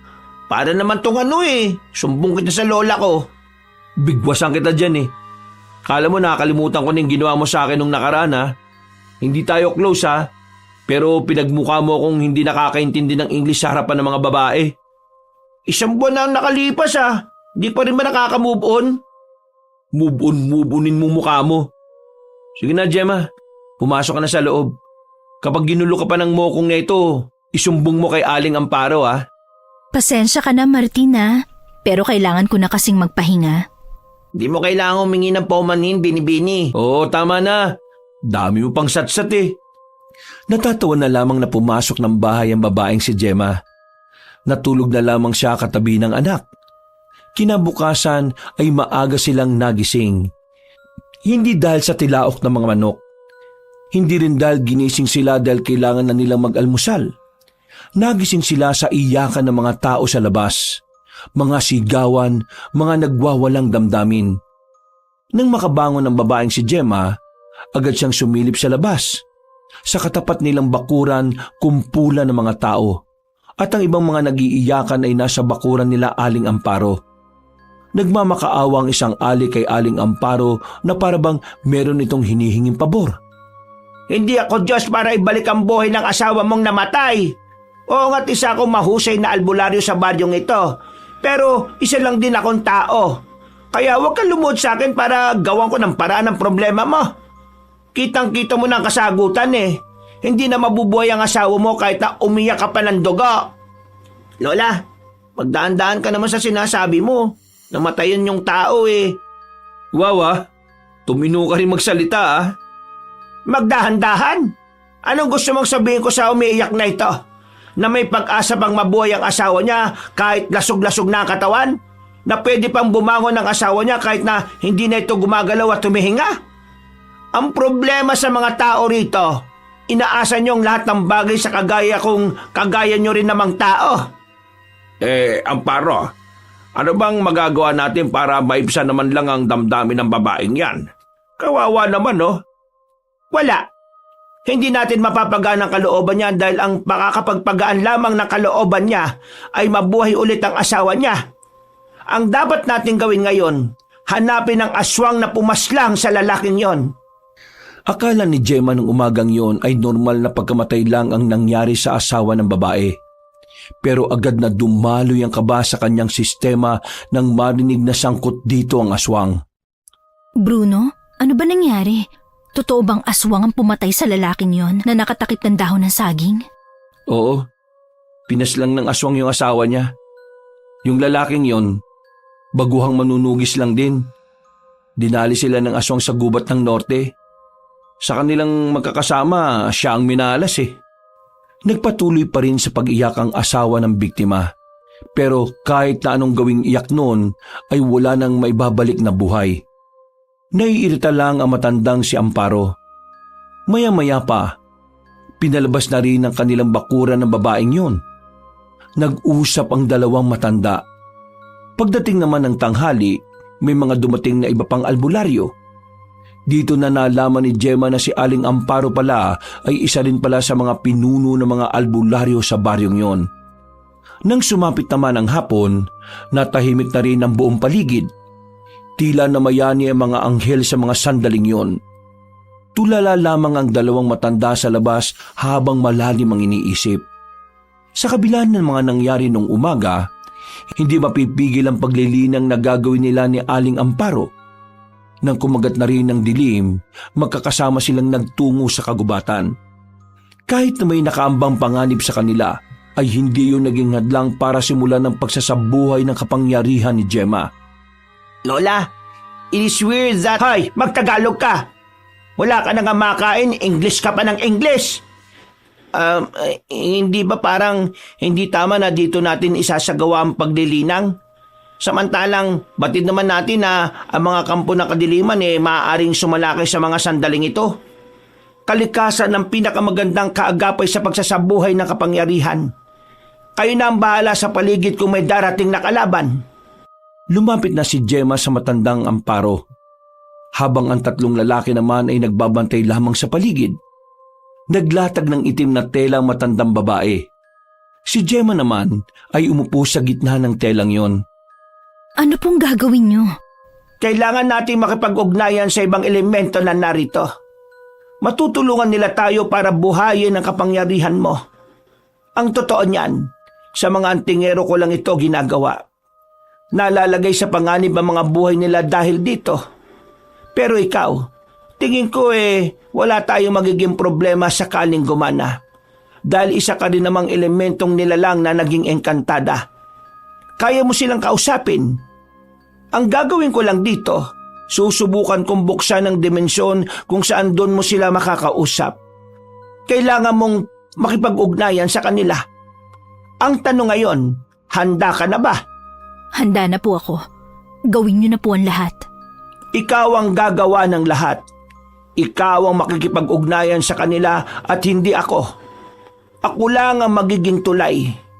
Kaya galingan mo silang kumbinsihin.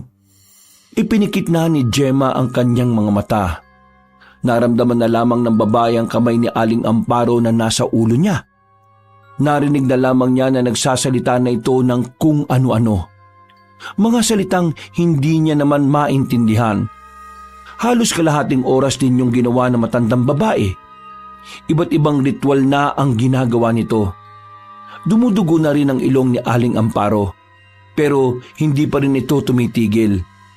Hanggang sa bigla na lamang narinig ni Gemma ang mga kakaibang boses na hindi niya alam kung saan nagmumula. Nararamdaman ko na sila, Iha. Kausapin mo ang mga kapwa mo elemento. Patunayan mo sa kanila na karapat-dapat kang makagamit ng kapangyarihan. Sinimulan ni Gemma ang pakikipag-ugnayan sa kalikasan at sa mga elementong naririnig niya. Habang nangyayari yon, nanonood lang sila Bruno. Nag-aalala pa rin ang binata nang makitang may tumutulo na ring dugo mula sa ilong ng babae. Pero hindi sila maaaring makialam. Walang dapat umistorbo sa ginagawa ni Aling Amparo at Gemma. Maya-maya pa, napahiga ang babaeng si Gemma sa lupa. Nagtatakang nilapitan yon nila Bruno. Habang si Aling Amparo naman, tila naniga sa kinatatayuan. Nanlalaki ang mga mata nito at hindi makapaniwala. Amparo, ano problema? Bakit nawalan siya ng malay? Natapos na ba ang pakikipag-usap niya sa mga elemento at sa kalikasan? Hindi natapos. wala pa sa kalahati. Meron kasing humadlang. Sinong umadlang? Nandito na siya, si Abong Lako. Napalingon sila sa likod. Nang tutukan nila yun ng ilaw, nakita nila ang isang matandang nakasandal sa katawan ng malaking puno. Ang suot nito ay parang kagaya ng suot ng mga praile noong unang panahon ng Kastila. Seryoso lamang itong nakatingin sa kanila. Iandad niyo ang sarili ninyo. Kakaiba ang lakas niya. May kapangyarihan din siya. Hindi natin siya kakayanin. Hindi tayo pwedeng umatras. Wala ka bang brain? Hindi natin siya kaya, no? Mamamatay lang din tayo. Mas maganda ng mamatay ng lumalaban kaysa mamatay habang tumatakbo palayo para tumakas. Kayo ba ang nararamdaman kong nagre-ritual? Sa tanong pa lang na yun ng matandang aswang, nagtitindigan na ang kanilang mga balahibo. Sobrang lakas na presensya ang nararamdaman nila. Kahit na si Mang Pedring na matagal nang humaharap sa mga aswang, ngayon lang naranasan na may makakaharap na katulad ni Abong Lako, na kahit wala pang ginagawa, ay nagiging dahilan ng kanilang pagkanerbiyos. Tinatanong ko kayo ba ang nararamdaman kong magre-ritual? Kami nga. Ano ngayon? Kilala niyo ba kung sino ako? Kasi ako, kilala ko kayo. Lalo na ang walang malay na babae na yan. Pero, nasa na ang kanyang anak? Hindi kumpleto ang pakay ko kung wala naman ang isa. Kung ano man ang binabalak mo na masama, hindi namin hahayaan na magtagumpay ka. Wala naman akong binabalak na masama. Magiging masama lamang naman ang gagawin ko kung hindi kayo makikisama sa gusto kong mangyari. Ano kailangan mo? Halata naman siguro. At alam niyo naman siguro kung ano ang mga gusto kong gawin kaya gusto kong kunin ang engkantadang yan at ang anak niya. Kailangan pa ba natin magdiskusyon? O ibibigay niyo na lang sa akin ang babaeng yan para wala nang mapahamak pa? Lola, ibigay na lang natin siya. Kesa naman mamatay tayo. Kalalaki mong tao, wala kang bayag. Dawag! Hindi natin ibibigay ang babaeng yan. Dahil kapag nangyari ang gusto nila, katapusan na ng sangkatauhan sa probinsyang ito. Mukhang walang patutunguhan ng negosasyon na ito Hindi naman yata kayo makikisa sa magandang usapan na gusto ko matapos. Kung ganoon, wala tayong magagawa. Idadaan natin to sa karahasan. Pumorma na ng paghahanda sila Bruno, habang si Gemma naman ay walang kamalay-malay sa mangyayari. Noong mga sandaling yon, alam ng dalawang matanda na kung sila ang lalaban kay Abong Lako ay hindi sila uubra doon. Marahil makakatagal sila, pero malit lamang ang tsansa na mananalo sila. Lalo pat ramdam nilang may kakayahan ding makagamit ng itim na kapangyarihan ang kanilang kalaban. Pero wala naman silang ibang magagawa. Kailangan nilang lumaban. Kahit na alam nilang alanganin, hindi nila ibibigay ng basta-basta ang babaeng si Gemma. Matagal-tagal na rin mula nang huli akong may pinaslang. Hindi naman siguro magiging masama kung pagsasabay-sabayin ko na kayo. At hindi rin naman siguro masama kung sabay-sabay kaming papaslang saya. Naunang tumakbo ang matandang si Pedring. Hinugot na nito ang itak sa tagiliran. Sinubukan nitong tagain ng aswang na si Abong Lako. Pero sa kasamaang palad, nahawakan lamang ng aswang ang itak niya. Parang hindi man lang ito nasasaktan sa talim ng itak. Agad na sinakal ni Abong Lako si Mang Pedring. Mabilis din namang rumisponde sa albularyo ang lalaking si Bruno. Dali-daling lumusob si Bruno pero sa kasamaang palad, nakailag lang ito sa kanya at agad na dumistansya. Lo, ayos ka lang ba? Ayos lang ako. Kailangan natin mag-ingat sa kanya. Mukhang hindi niya pa tayo sineseryoso pero malinaw na hindi tayo uubra. Bibigyan ko kayo ng isang pagkakataon para makapagdesisyon. Kung ibibigay niyo sa akin ang babaeng yan, pinapangako kong walang mangyayaring masama ni isa sa inyo. Bakit ka ba nakikipagnegosasyon? Malakas ka, di ba? Kunin mo mag-isa. Pedring, mukhang kailangan na natin magdesisyon. Magdesisyon na ano? Isuko na natin ang babaeng ito. Mamamatay tayong lahat kung ilalaban pa natin siya. Narinig niyo ba yung sinasabi ninyo? Oy, Hindi ko gustong tabas ng dila mo, boy. Kung mamamatay tayong lahat, mas lalong mawawala ng pag-asa ang mga tao. Kaya, At kapag nabuhay na nila ang Panginoon nila, tingin nyo may pag-asa tayong manalo? Paano nyo tinatawag na pinuno ang sarili ninyo kung hindi nyo kayang isugal ang buhay nyo para sa natitira nating pag-asa? Uy, maalang ka nga. Di mo kilala ang pinagsasalitaan mo, manahimik ka. Wala kang ambag dito kundi bunganga. Mukhang hindi yata papayag ang isa sa inyo Paano ba ito? Lo, wag mong sabihin na pati ikaw, papayag na ibigay si Gemma sa kanya. Apo, wala tayong laban sa kanya. Kahit na ano mangyari ngayon makukuha at makukuha niya si Gemma. Kaya yun na nga ang punto ko. Kahit anong mangyari, makukuha niya si Gemma. Kaya bakit hindi na lang tayo lumaban? May maliit na tsansa na manalo tayo. At ang tsansa na yon ang natitira nating pag-asa. Hindi mo naintindihan ang sinasabi namin ng lola mo. Bagito ka pa talaga pagdating sa mga ganitong sitwasyon. Kung ang pagiging veterano ay pagiging duwag, mas pipiliin ko na lang mamatay bilang bagito. Bahala kayo. Hindi ko susuko si Gemma. Patay kong patay. Wala akong pakialam. Kung ganon, lumapit ka, iho. Para matapos na ang negosasyon natin. Kailangan mo munang mawala. Hindi nagdalawang isip ang binatang si Bruno. Hawak pa rin ang itak na tanging sandata nito. Nang makalapit na siya, walang kalam-alam si Bruno na meron na rin palang binabalak ang dalawang matanda. Hindi ako natatakot sa iyo! Lumusob si Bruno kay Abong Lako. Kasabay nito, merong ipinukul na patalim ang dalawang matanda. Ang patalim na yon ay kasing laki lang ng malaking pako at gawa ito sa pilak.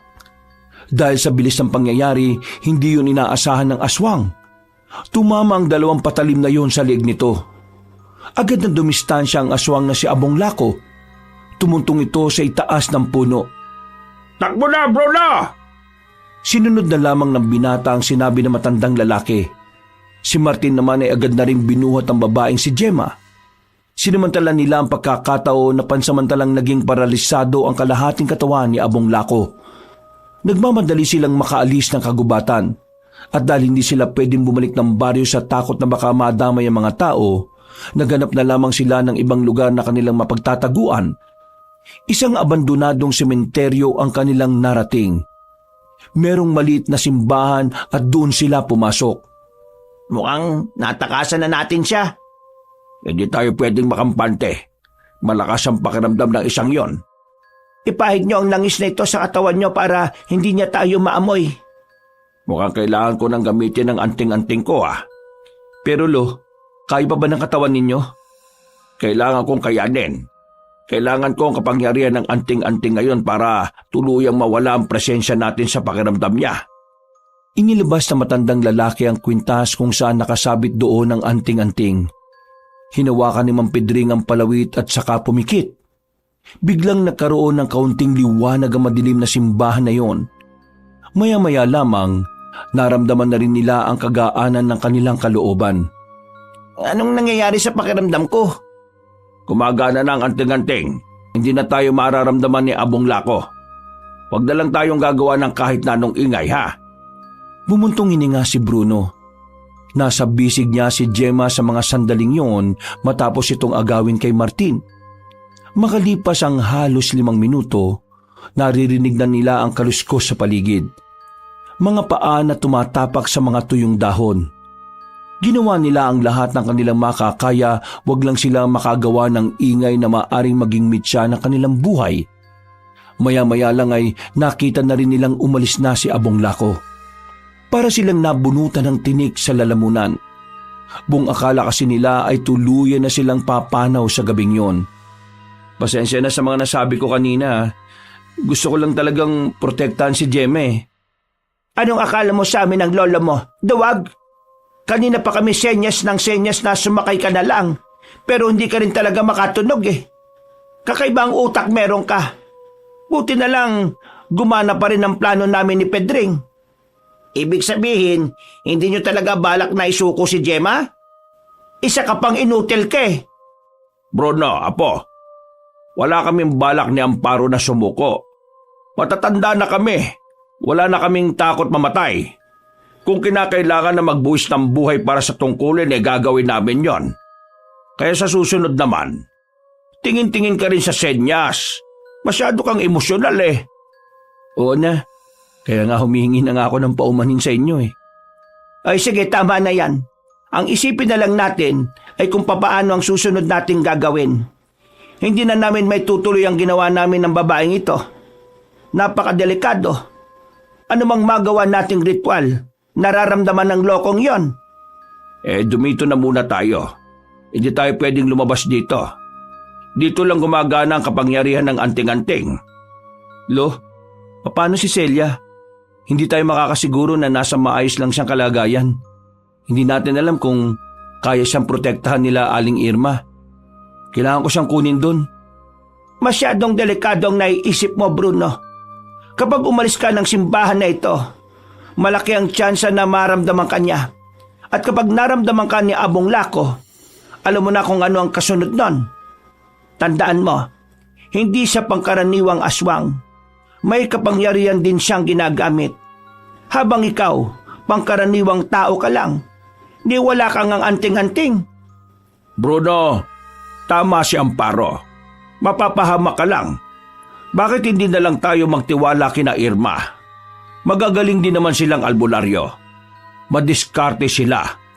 Mapoprotektahan nila ang bata. Huminga na lamang na malalim si Bruno ng mga sandaling yon. Pinilit na lamang nitong ikalma ang kanyang sarili. Dahil hindi naman sila maaaring umalis, sinubukan na lamang nilang magpahinga. Dahil sa pagod at sakit ng katawan, agad-agad din naman silang nakatulog. 7:00 na ng umaga nang magising sila. Nagtataka sila nang makitang wala na si Gemma. Lo, gising! Gumising kayo! Si Gemma nawawala! Naalarma sila noong umagang yon. Wala sa loob ng lumang simbahan ng babae, kaya agad silang lumabas. Kampante silang hindi na sila mararamdaman ni Abong Lako dahil iniisip nilang wala na yun sa kagubatan. Hinahanap nila ang babaeng si Gemma. Naglalakad-lakad sila hanggang sa makarating na nga sila sa isang ilog. Sa malaking bato, natanaw nilang nakaupo roon si Gemma. Agad naman nila itong nilapitan. Gemma, ano ka ba naman? Nag-alala kami sa'yo. Akala naman namin kung ano na nangyari sa'yo. Hindi sumagot sa kanila ang babae. Nakapikit lamang ito. Sumenya sa kanila si Mang Pedring. Marahan silang lumayo roon. Huwag na natin siyang guluhin. Ano bang ginagawa niya? Amparo, mukhang nagawa ninyo. Sinusubukan niyang damhin ang kapangyarihan niya. Nakaramdam sila ng malakas na hangin. Napansin din nila na parang tumigil ang agos ng tubig sa ilog. Sa puntong ito, ramdam na nila ang malaking pagbabago ng dalaga. Maya-maya, humarap na sa kanila si Gemma. Kulay asul na ang mga mata nito. Sa kilos pa lang ng babae, masasabi na agad nilang kayang-kaya nitong harapin ang aswang na si Abong Lako. Gemma, ikaw pa ba yan? Oo, ako pa rin to. Sa wakas, magagamit ko na ang kapangyarihan kong taglay. Mabuti naman at nagtagumpay ka, Iha. Ngayon, nasa kamay mo na ang kapalaran ng maraming buhay. At pati na rin ang buhay niyong mag-ina. Gagawin ko po ang lahat para sa kapayapaan. Pero bago yun, gusto ko po muna sanang makita ang anak ko. Umuwi na muna tayo. Ngayong kasama natin si Gemma na may kakaibang tinataglay na lakas nakakasiguro akong hindi maglalakas ng loob si Abong Lako na makalapit sa atin. Nakabalik sila ng baryo. Sandaling kinausap ni Gemma ang anak niyang si Celia. Pinaliwanag niya ang sitwasyon. Kahit na papaano ay naintindihan naman siya nito. Mabilis na lumipas sa mga oras. Sumapit na rin ang kinagabihan. Nakabuo na sila ng plano. Nagtungo sila sa kuta ng mga albularyo na malapit lang din sa kagubatan. Patid kasi ni Mang Pedring na maaaring sumalakay ang mga aswang doon bilang parte ng ginagawang hakbang ng kanilang mga kalaban. Palalabasin nilang hindi pa rin nagkakamalay si Gemma. Nang sa ganoon, hindi na sila mahirapang hanapin pa si Abong Lako. Tahimik na sa kampo ng mga albularyo ng mga sandaling yon. Pero lahat ng naroon ay nakahanda na para sa pagdating ng mga aswang. Si Gemma nasa loob lang ng isang silid. Nakahiga siya sa papag. Hindi siya maaaring gumalaw hanggat wala pa sa paligid niya ang matandang si Abong Lako. Lalabas na kami, Gemma. Ikaw nang bahala rito, ha? Aabangan namin ang mga aswang. Mag-iingat kayo. Humiga na ulit ang babae. Lumabas na rin sila Mang Pedring at nagtungo sa iba pa nilang kasamahan. Habang nakapikit, nakikiramdam lamang si Gemma. Kahit nasa malayo, dahil sa kapangyarihan niya bilang engkantada ay nararamdaman niya ang presensya ng mga nilalang. Lalong-lalo na ang nangingibabaw na presensya ni Abong Lako.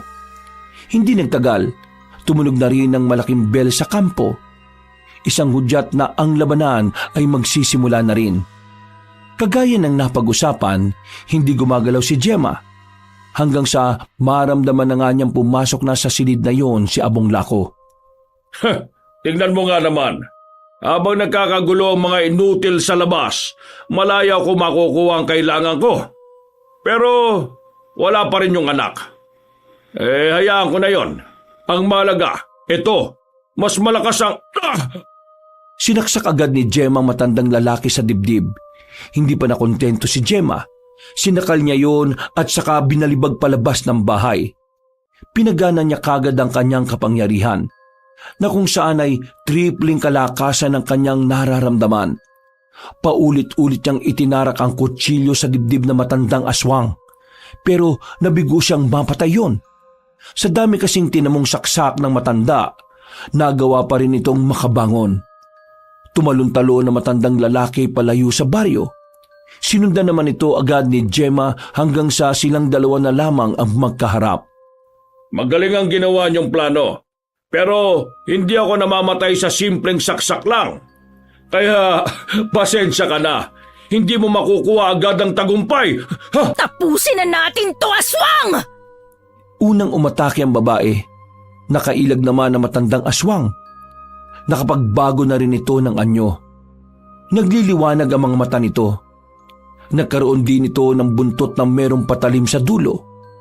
Itsurang demonyo na si Abong Lako. Pero kahit na ganoon, walang nararamdamang kahit na kaunting takot ang babaeng si Gemma. Nagsimula ang laban. Gumamit na rin ang kapangyarihan ng pinuno ng mga aswang. Bigla na lamang hindi maigalaw ni Gemma ang kaliwang binti niya. Parang nawalan ng lakas. Dahil dito, nahirapan siyang gumalaw. Pagtingin niya sa gilid, nakaabang ang kalmot ni Abong Lako. Nasulo niya yon kaya tinamaan siya sa tagiliran. Agad na umagos ang dugo. Pero hindi yun ininda ni Gemma. Pinagpatuloy niya ang pakikipaglaban at sadyang mapanlinlang ang kanyang kalaban. Dahil sa mga sumunod na sandali, ginamitan naman siya nito ng ilusyon. Nasaan ako? Nandito ka sa mundo ko. Hindi. Isa lang tong ilusyon. Ilusyon na hindi mo kayang takasan, iha. Pero huwag ka mag-alala. Hindi naman kita papaslangin dito. May iwan lang ang isipan mo rito. Habang sa realidad, unti-unti na kitang inaalay sa aming Panginoon. Anong akala mo sa isang engkantadang kagaya ko? Mahinang nilalang? Masyado mo yata akong minamaliit. Hindi porke babae at engkanto lang ang lahing pinagmulan ko, magiging kampante ka ng kaya mong gawin ang lahat sa akin. Nagkakamali ka. Kahit na anong sabihin mo, wala ka na magagawa. Makukulong ang utak mo sa lugar na ito. Habang nangyayari naman ang hindi mo gustong mangyari. Diyan ka nagkakamali. Biglang umilaw din ang mga mata ng babaeng si Gemma.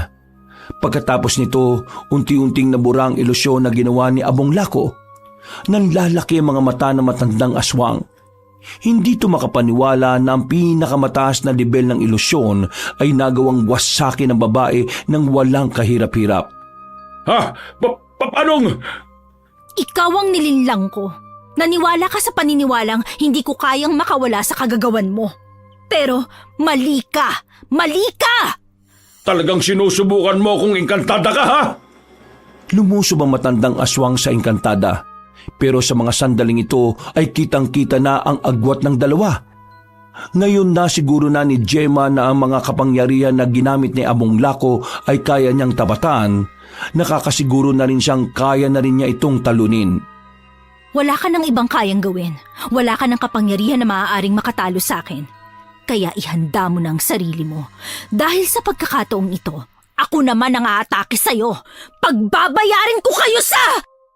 Hindi na naituloy ni Gemma ang kanyang sasabihin nang biglang may tumusok na maliit na patalim sa kanyang leeg. Kasing laki lang din ito ng pako. Dahil dito ay naging paralisado ang kalahati niyang katawan. Pagtingin niya sa gilid, nakita niya roon ang lalaking si Odong. Pinuno, sakto ba ang dating ko? Sinong nagsabi na pwede kang makialam dito? Pinuno naman, tinulungan ka na nga eh. Ikaw naman, Gemma, kumusta ka? Anong pakiramdam na yung ginamit ko kay Pinuno ginamit ko rin sa'yo? Masakit ba? Naglakad palapit si Odong kay Gemma. Kampante ang lalaking ito na mapapaslang na niya ang babae. Pero nang isang di pa na lang ang pagitan nila, nagulat na lamang si Odong nang itarak ni Gemma ang itak sa dibdib niya. Ito ay para sa asawa kong pinaslang mo at para na rin sa lahat ng biniktima mo. Sa isang iglap lang, napatay ni Gemma ang lalaking si Odong. Kahit si Abong Lako ay hindi rin makapaniwala na hindi na tinatabla ng pagiging paralisa ang babae. Humanda ka. Ikaw ang maganda dahil dadalhin pa kita sa harapan ng aming Panginoon. Nagsalubong ang dalawa sa ere. Buong lakas ang ginamit ni Gemma. Kasama niyang umangat ang hangin. Habang si Abong Lako naman ay may kung anong itim na usok ang nasa likuran nito. Nang magsalpukan sila sa ere, naunang bumagsak ang matandang aswang. Nang sumunod naman si Gemma, hawak-hawak na nito ang puso ng pinuno ng mga aswang. Dilat na namatay si Abong Lako. Dahil sa pagkamatay ng tinuturing na pinuno, pinanghinaan na rin ng loob ang mga natitirang aswang. Hanggang sa tuluyan nang naubos sa mga yon. Natalo nila ang mga aswang at napatay naman ni Gemma ang sinaunang aswang na si Abong Lako. Napangiti na lamang ang babae nang bumagsak na rin ang katawan niya sa lupa. Hinang-hina siya. Naubos ang lahat ng lakas niya sa pakikipaglaban. Nanlabo na ang kanyang paningin. Bago siya mawala ng malay, nakita niya pa ang mukha nila Bruno. Mama? Mama, gising ka na! Maya-maya pa, bigla siyang niyakap ng kanyang anak.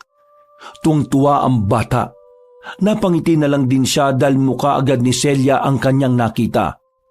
Sa gilid niya, naroon naman ang maglolong Bruno at Pedring. Sa kabilang banda naman ay naroon si Aling Amparo at si Martino. Maraming salamat sa inyo. Hindi ko na alam kung ano ang mga nangyari. Gemma, natalo mo si Abong Lako. Nanalo na tayo sa laban. Pinahanga mo ko, iha. Tunay ngang hindi ka basta-basta engkantada. Kakaiba ka. Yep, that's right. Gemma, ngayong wala nang kalaban natin, ano nang balak mo? Babalik na ba kayo sa biringan? Ngumiti ng mapait ang babaeng si Gemma. Kung siya kasi ang tatanungin, ay gusto na lamang niyang mamuhay bilang isang simpleng tao. Hinawakan ni Celia ang kanyang kamay. Kitang-kita sa mata ng bata na ayaw na nitong bumalik sa dati nilang buhay. Hindi na kami babalik sa mundong yon. Dito na lang kami sa mundo nyo. Hahanap kami na matitirhan at magsisimula kami bilang mga simpleng nilalang. Bakit pa kayo hahanap ng ibang matitirhan? Pwede ka naman bumalik sa bahay kapag naayos na ulit yon. Talaga po ba? Hindi ba nakakahiya? Pwede ka ron. Maninibago kami kapag nawala ka. Lalong-lalo na itong si Bruno. Hindi niya kayang mawala ka. Lo, ano ba pinagsasabi mo? Nako, torpe. Kung ako yan, manahimik ka. Bumabanat ka na naman dyan eh. Nagtawanan na lamang sila sa mga oras na yon. Nang makabalik na rin ang lakas ng babae, kinahapunan ay sabay-sabay na rin nilang pinagsaluhan ng inihanda nilang pagkain.